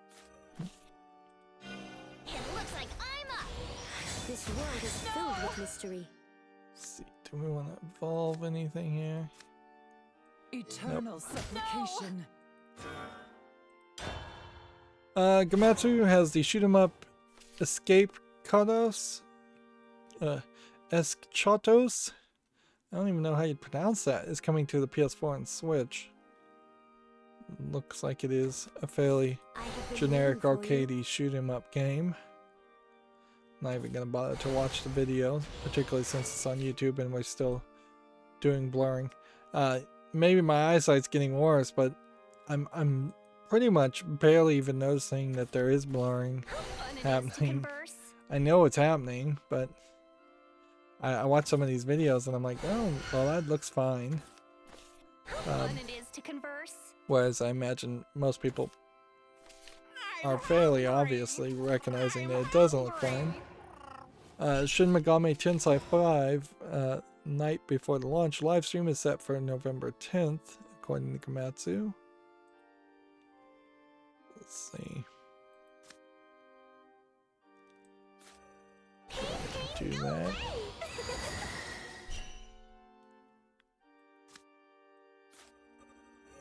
Go ahead and do this. Come on, smile.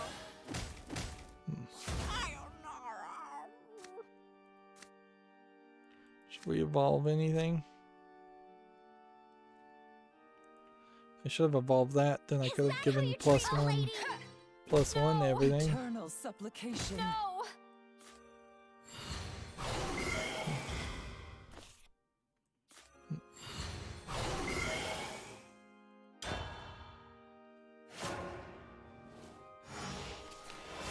Moving on, Capcom has a sales update. Monster Hunter Stories 2 Wings of Ruin is at 1.3 million. Street Fighter 5 is at 6 million. Capcom seems to be kind of unique in that they update their numbers. I do feel like I need to get get around to playing like Resident Evil The magic of 1 love remake. is profound. But also, since I'm probably going to make a little bit less footage that's longer footage for the next 6 months plus,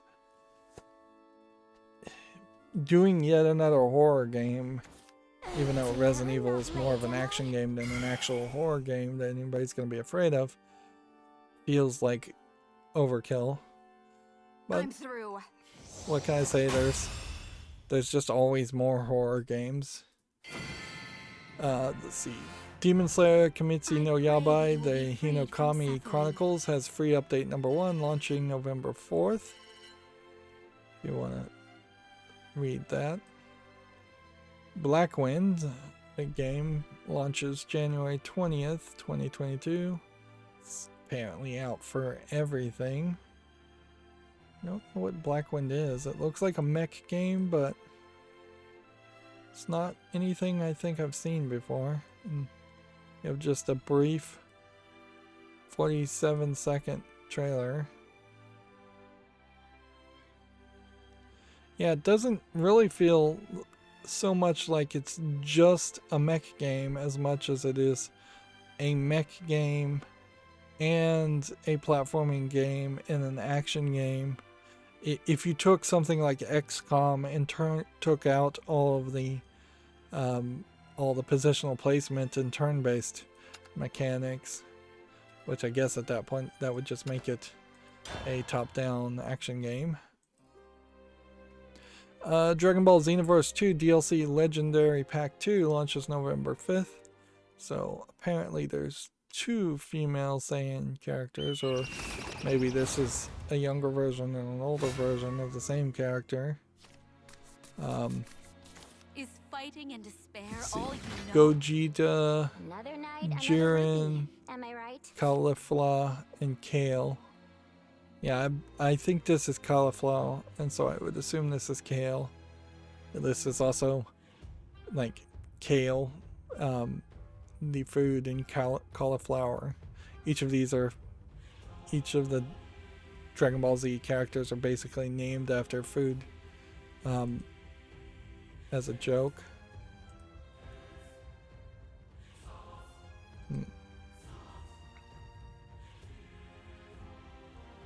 Yeah, I couldn't imagine there being apparently they're gonna have some kind of tournament or something, or some kind of event. I imagine Dragon Ball Xenoverse would be the game to play if you wanted to try and catch up to the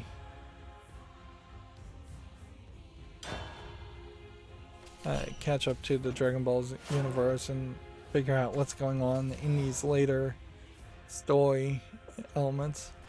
Although, in all fairness, it probably would just be better served to watch Dragon Ball GT, Dragon Ball Z, whatever the most recent one is. Wow, I see the beginning of the end here too. Wow, have I finally figured out a way to not take a ton of time, or was there just not that much news?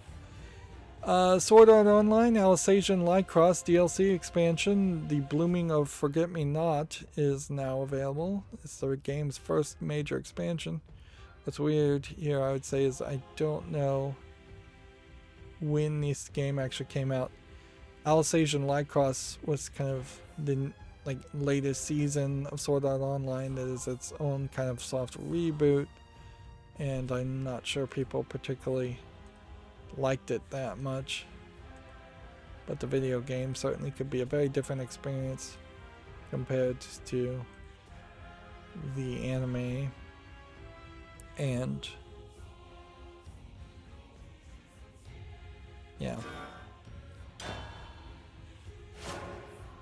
there's a question if Sword Art Online is even that relevant these days, as far as video game or anime version. It should have been a fairly successful series that would have translated to video games fairly well, but it really didn't. And arguably, even the example of that where it did somewhat succeed which would have been the Dot Hack series. I'm not sure that that series particularly worked either as a game, more than it was just promoted heavily.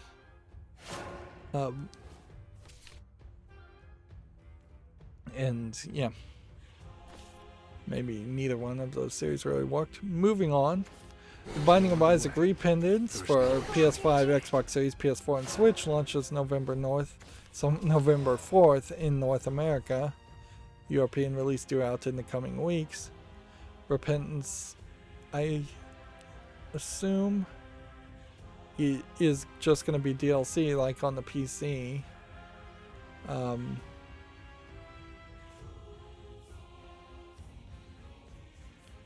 Well, it's kind of weird. It's PS4 and Switch as downloadable content. For PlayStation 5, Xbox Series, it's being sold as the complete package including Rebirth, Afterbirth, and Afterbirth Plus, and Repentance, which you kind of need all of that. I'm not sure what your experience really would be, if anything, if you don't have Afterbirth and Afterbirth Plus also as DLC for Binding of Isaac. I recently just played Binding of Isaac Rebirth and got most of the unlocks for Rebirth, and am now waiting to get Afterbirth Plus. And I could have spent some money and bought it during the sale for the October Halloween sale. Maybe I'll do that in the November sale. Back to the land of the living. But Make it fashion. it was also going to be weird to go back and play another 100 hours potentially of Binding of Isaac, so close to having played it recently. Alright, well, I think you have to play this. Everyone needs an afterlife plan.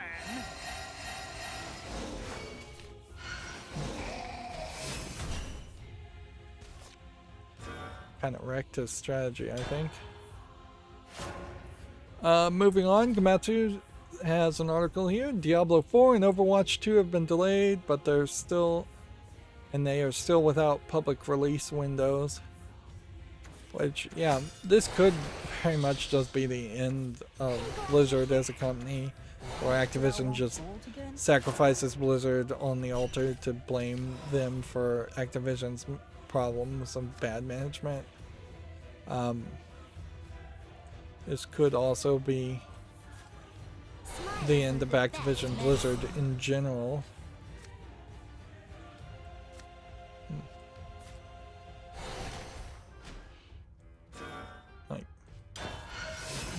And as somebody who doesn't really care about even Diablo 3, a Diablo 4 coming out doesn't really interest me that much. Let's see if we can finally put this on the wish list. Yes, we can.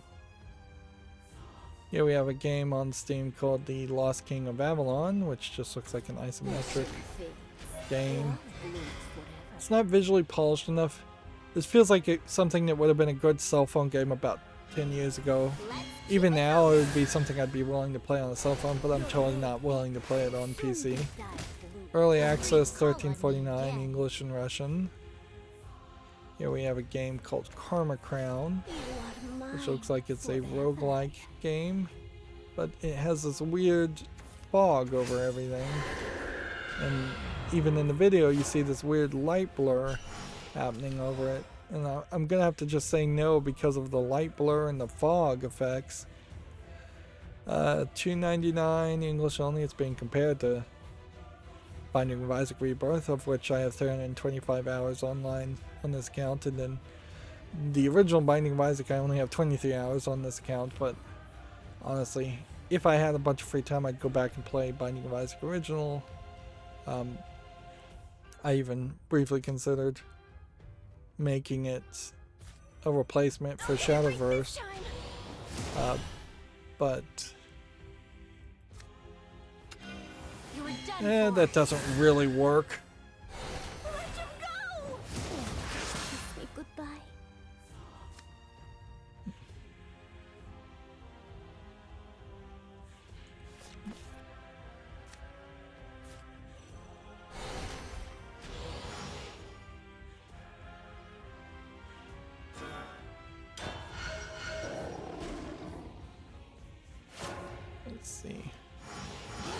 Gametsu says Soul Crest has been delayed to an unannounced date, which we already knew that. Spellforce 3 Reinforced for the PS5, Xbox Series, PS4, and Xbox One has been delayed to March 8th, 2022. 2021 is definitely the year of delays more than anything. The classic shoot 'em up Gnog is coming to PS5, Xbox Series, PS4, Xbox One, and Switch on November 12th. Which, yeah. It definitely looks like a classic side-scrolling shooter. And I don't know if I really want to play any classic side-scrolling shooters, even if it is a Hawkman flying around. And even I probably don't know the full depth of how many of these kinds of games were released for consoles like the Sega Genesis and the Nintendo Entertainment System, since they are definitely the types of things that did not interest me. Right. Feel free to call on me again.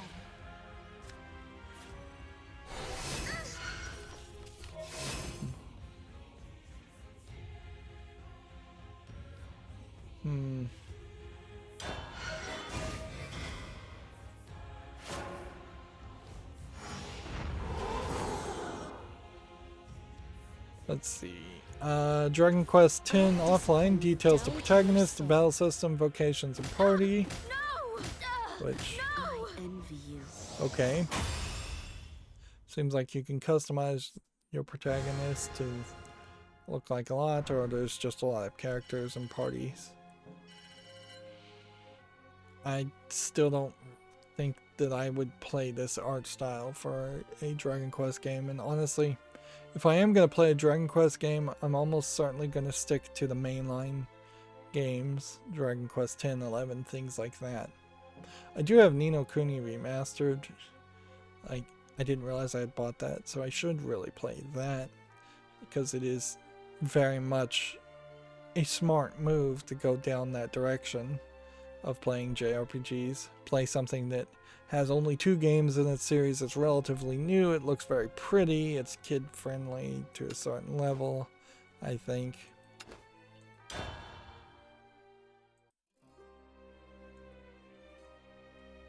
Here we have a game on Steam called Nihongo Heroes, which looks like it is a Chinese, probably Japanese spelling Is fighting game. and despair all you know? There might be something to this. It's not very polished, but we've tried to see some of these Ward Association Japanese concepts, Japanese games before, and they tend to be pretty awful. $7.99 English only. I'll put this on the follow list and see if people review it. Vocabulary words, numbers, colors, fruits, vegetables, hiragana, katakana, kanji, all of those things I once tried to learn and failed miserably fairly quickly. Nothing really comes anywhere close to a almost full immersion education system, having someone who natively speaks Japanese teaching you, or being in Japan taking classes. That all is kind of necessary, I think, if you're really going to even have a chance to do it. And honestly, I think some people just don't have the ability to learn secondary languages. They get too old, they get too stuck in their ways, their mind is just too tired, for lack of a better term, to learn a new language. So you probably would want to teach it to kids very, very early. And I don't know if Japanese is the second language to teach, really. Here we have a game called Chibi Dash, and while these characters are small and chibi-ish, they certainly aren't in the what you would expect as far as a chibi anime art style. Yeah, and this is just an infinite runner for $4.89, way too expensive.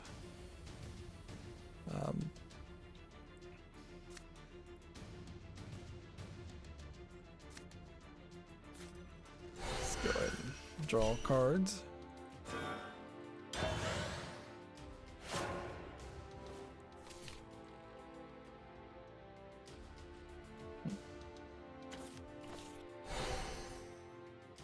GameDeveloper.com says finding the fun in a doggo-packed photography game called Paparazzi as a feature. I wanted to check this game out because it does look kind of interesting, but I guess it's probably not out yet. Otherwise, I would have seen this. And it does kind of feel like it is more of a joke game than I'd really like. A photography game like kind of like Pokemon Snap around real-world animals like dogs isn't the worst thought in the world, certainly. Plus, that gets around the idea of trying to have a like Tamagotchi style Nintendo Cats and Dogs style game while still having dogs involved. You could just script the actions of the dogs and take pictures, which that's the whole reason why Pokemon Snap makes a lot of sense too, is you can just take the 3D models you made for other games and asset flip them into an on-rails photography game.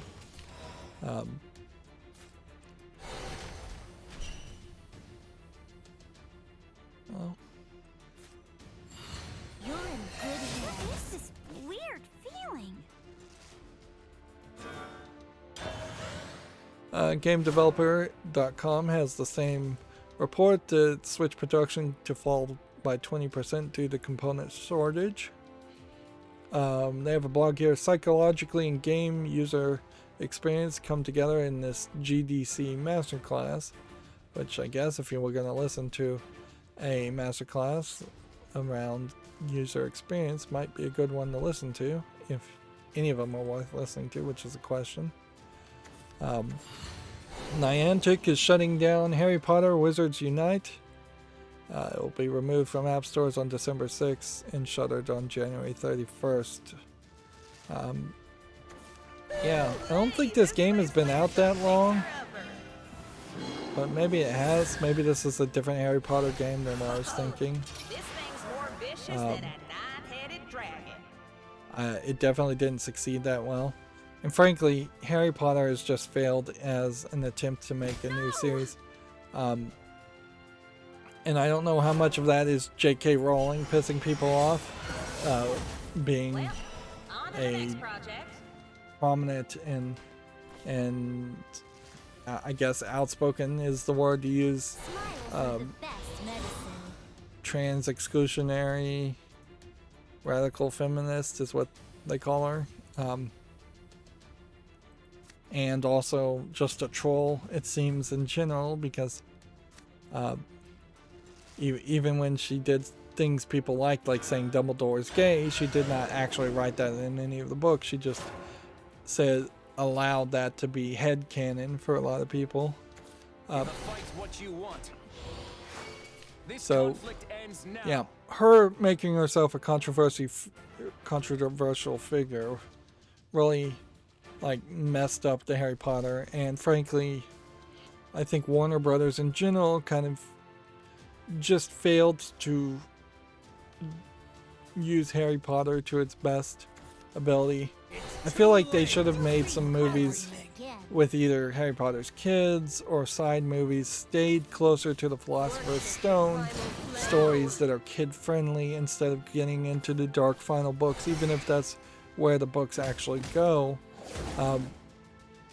At this point, I would reboot it, turn it into a cartoon TV series.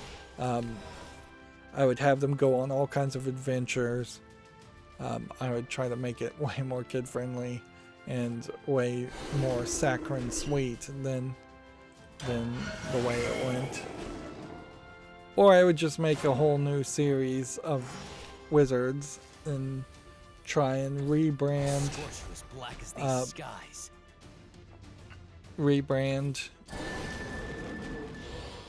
a wizard themed kids series to catch people's attention.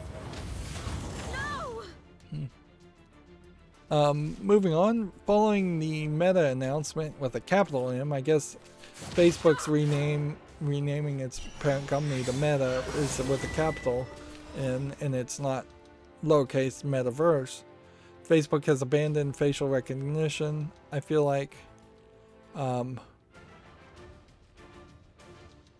I feel like legal finally told them that it was probably not safe and not legal to have entire facial recognition databases of people.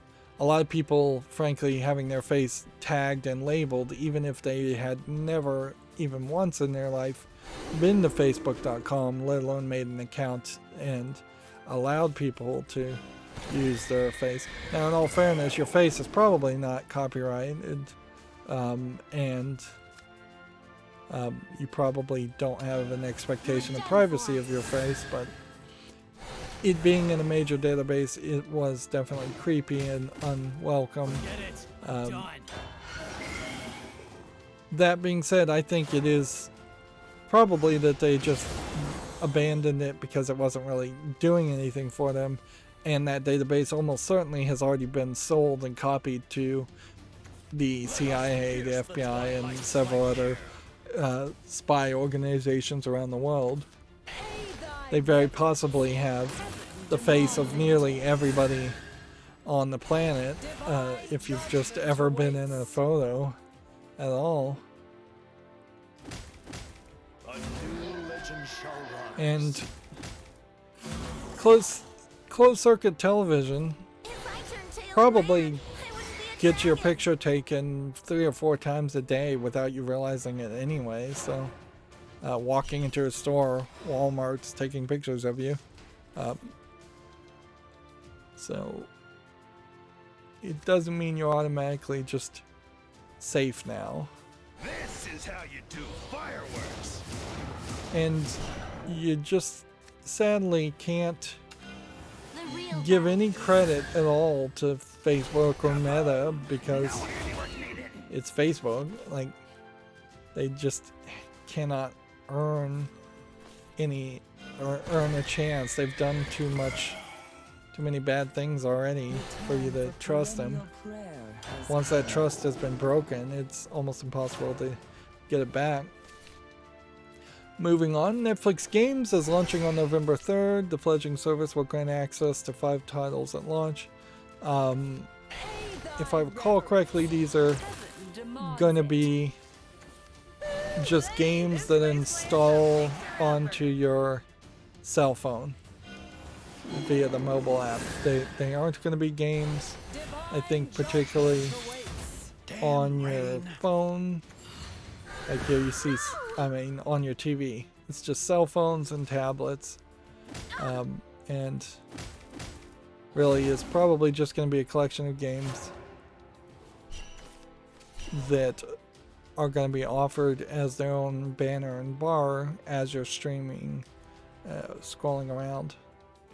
Which I wouldn't be surprised if the internal data does show that there is a decent number of people, myself included, who open up Netflix, look around, maybe add something to their watch later list, and then leave without actually spending any real time there or watching any content. And perhaps with games, they are trying to curtail some of that behavior.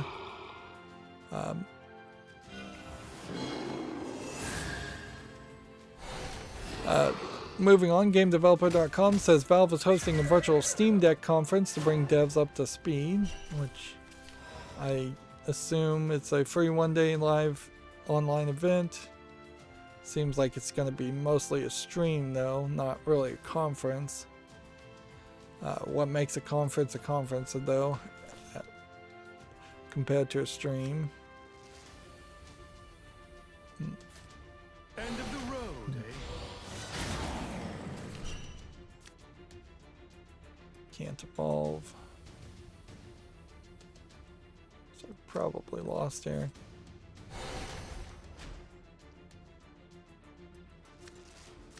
I used up all my evolves.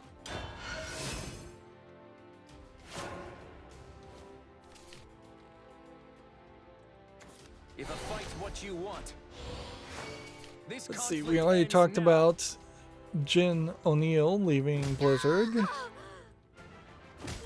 And this probably should be the biggest news, but it's kind of not.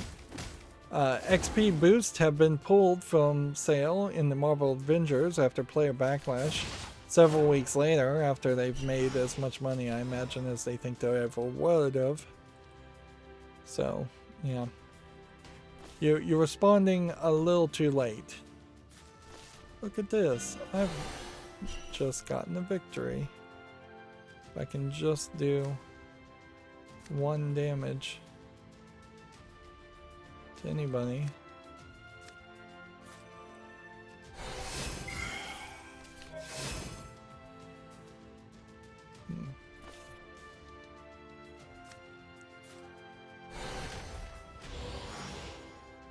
If I could have evolved this, I could have won, but I can't, so No we need escape. to get rid of that. Sorry. And then- Eternal supplication, my prayers.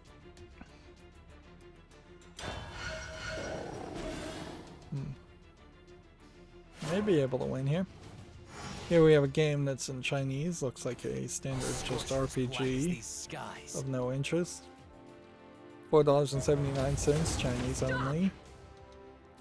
Here we have a game called Crawl Space, which just looks like a low effort horror game. We've seen some other games that are a little bit more polished towards this creepy doll aesthetic. This, not so much. It's VR, it's $5.99, English allegedly full audio, which is too cheap, frankly, for VR. Here we have a game called Fleshwater, which looks like a dark screenshot syndrome pixely adventure game. It's free. Says it has full language voice acting for many, many languages, which I severely doubt. Here we have a game called Poppy Toast, which is just a cell phone, low effort Flappy Bird clone. Early access $2.69. Here we have a game called Summy Sheltress, which is gotta be some kind of weird Tetris clone. Yeah, it's fairly colorful, but really just kind of looks like a Tetris game. They're calling it Mutant Tetris. I just don't think there's a game here though that looks interesting. $1.49, all these flags. Whole bunch of languages. They're really trying to translate everything. Honestly, they're translating things better than most people do.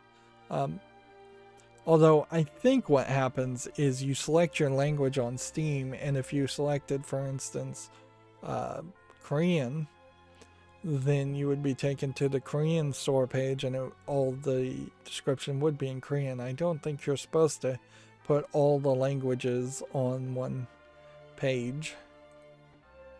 Here we have a game called The Shadows Lengthen, which I think is just an asset flip horror first-person shooter.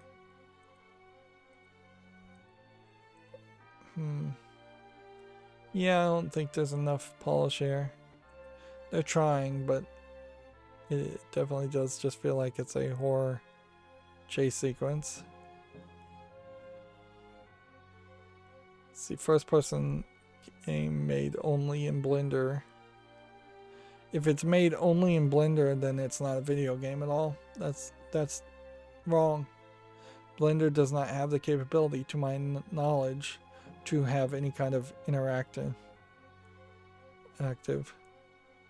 Oh no, actually it says there's an up Blender game engine. Hadn't heard about that. I'm gonna put this on the follow list just for that reason. But that's really not probably a good reason, and I bet the up Blender game engine is particularly rudimentary. I don't know why you wouldn't use Blender to render 3D animations and then put those 3D animations into something like Unity or Unreal. Here we have a dungeon shooter called Arcos. Nothing of interest there, although the visual polish is better than average. $8.99, English and Russian. Here we have a game called Swiss Knife, which looks like nothing of interest. It's too dark of a game, too asset flip looking. It's $9.99, English only. Here we have Miasma, Citizens of Free Thought, which again just doesn't look visually polished enough, looks asset flippy. 74 cents, English only. Here we have a game called Bloodshore, which looks like it's a full motion video game, and I am a sucker for full motion video games. A televised battle royale FMV game. Okay, we'll put it on the fall list. $13.49. Whole bunch of languages. Now, ironically here, none of them say they have full audio in a full motion video. So, unless there's just straight up subtitles as people are talking, which would be weird,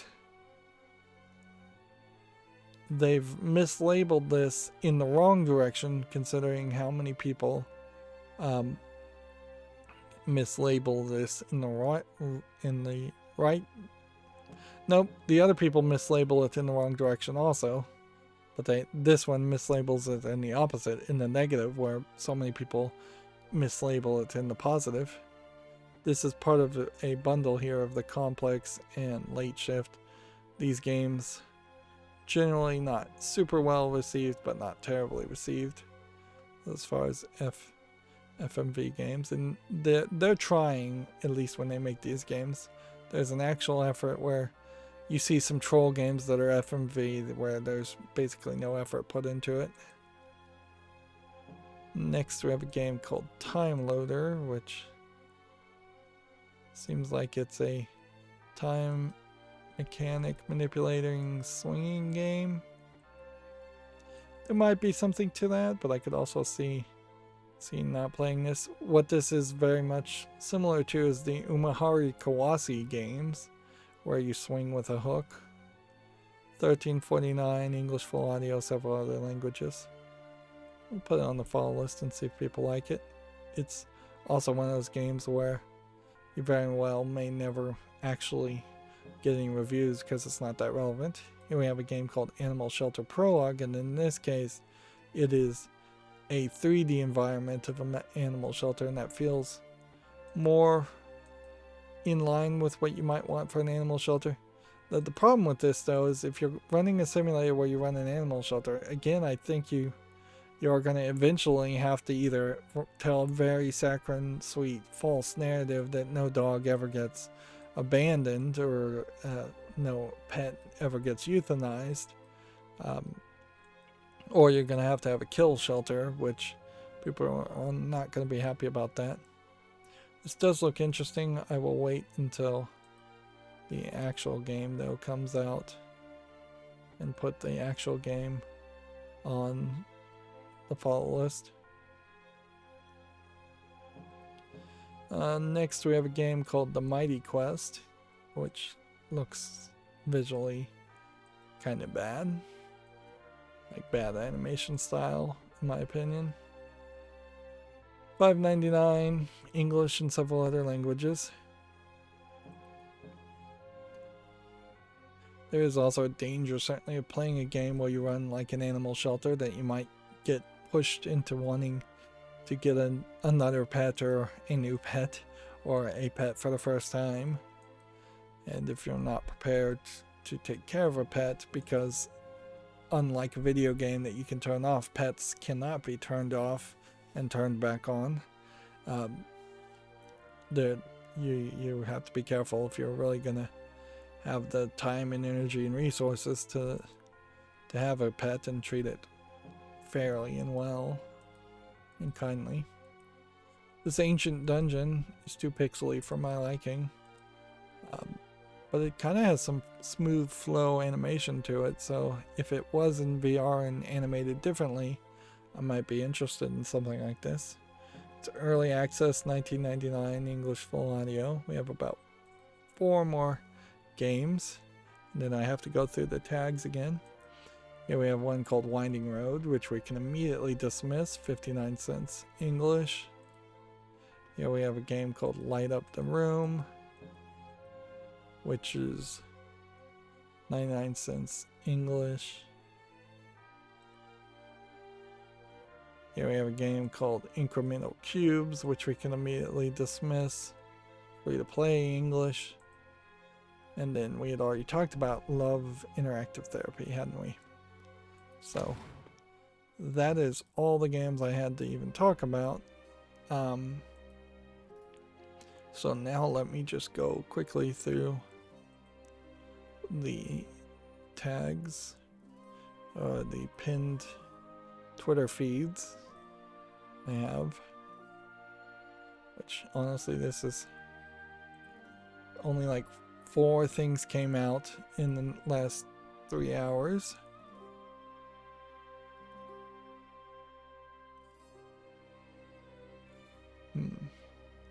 So we're going to be done fairly quickly here.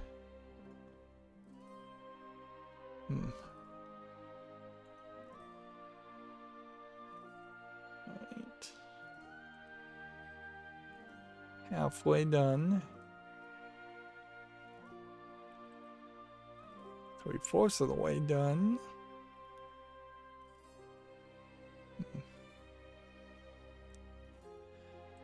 Yeah, I don't think Twitter is quite dying that fast. Twitter may be dying, but it's not dying so fast that I'm not getting news because of that. I just think there's very little news happening in general. And see, I'm just now going through my main Twitter feed, which puts things out of order.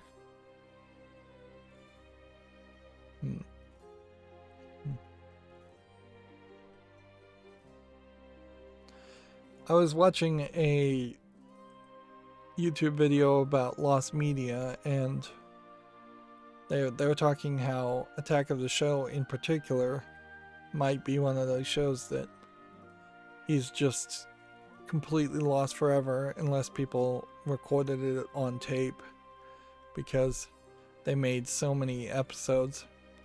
X-Play, less likely to be lost. There probably is somebody who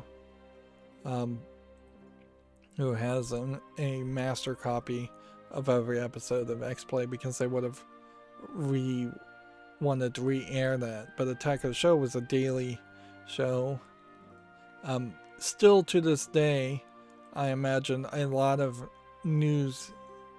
local news stations are not keeping copies of their content for that long, as far as news episodes.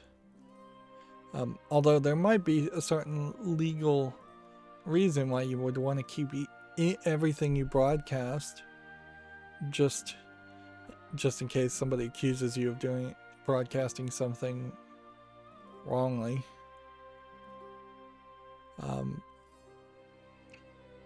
There could be accusations, certainly, that you'd like to fight against. If somebody said you didn't censor something or you didn't bleep a curse word. Although, in most cases, if you're just a franchise of Fox and you're re-airing Fox Primetime, it's not even going to fall on the affiliates if something isn't censored, because that's all just being rebroadcasted by the main Fox stations. And that's something I think most people don't realize about TV stations, is that basically the ABC and the Fox in LA and New York are the real stations that actually broadcast all of the primetime shows, and all your local affiliates are running a bunch of paid promotional ads in the middle of the night and local commercials around the primetime shows, and that's about it. Sometimes they'll air a show in the middle of the daytime but a lot of even the daytime soap operas and things like that are, again, just being rebroadcasted from the main channels as far as ABC, Fox, CBS, NBC. So there is a massive power imbalance compared to a local affiliate in any other city, regardless of how big that city is, compared to what actually gets aired.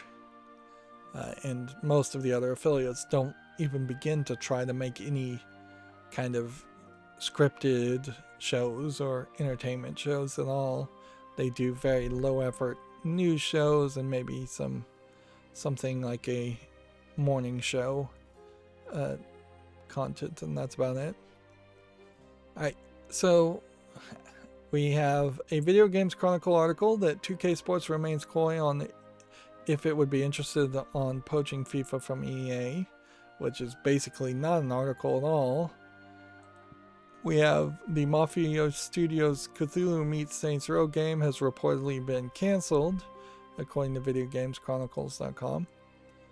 GameDeveloper.com says Activision Blizzard's net revenue is past $2 billion in Q3, which, if they have a net revenue of $2 billion, it would be a while before Activision Blizzard went bankrupt, certainly. And then Take-Two's Q2 brings slight revenue gains at $53 million, and apparently a $53 million game was canceled. I think that's what the comment means. It's not that they gained $53 million. Yeah, the revenue using the generally accepted accounting practices, which should just be LIES, as far as that's what GAAP accounting really is. It's just lying at this point. Was $10.3 million, but they canceled a $53 million project. So yeah, net revenue is after the expenses, but then again, you're also using GAAP accounting, so that's again confusing the issue. So if you profited at 10 million, but you've at some point over the course of the past couple years wasted 53, you've still wasted 53 in a lot of people's eyes. Alright, well, that's going to be it for this stream. As always, I ask you to like, share, subscribe, comment, and watch every second of my videos. If you want a friend or follow me on any social media sites, there's a whole bunch of links down below. Thank you for watching. Have a good evening.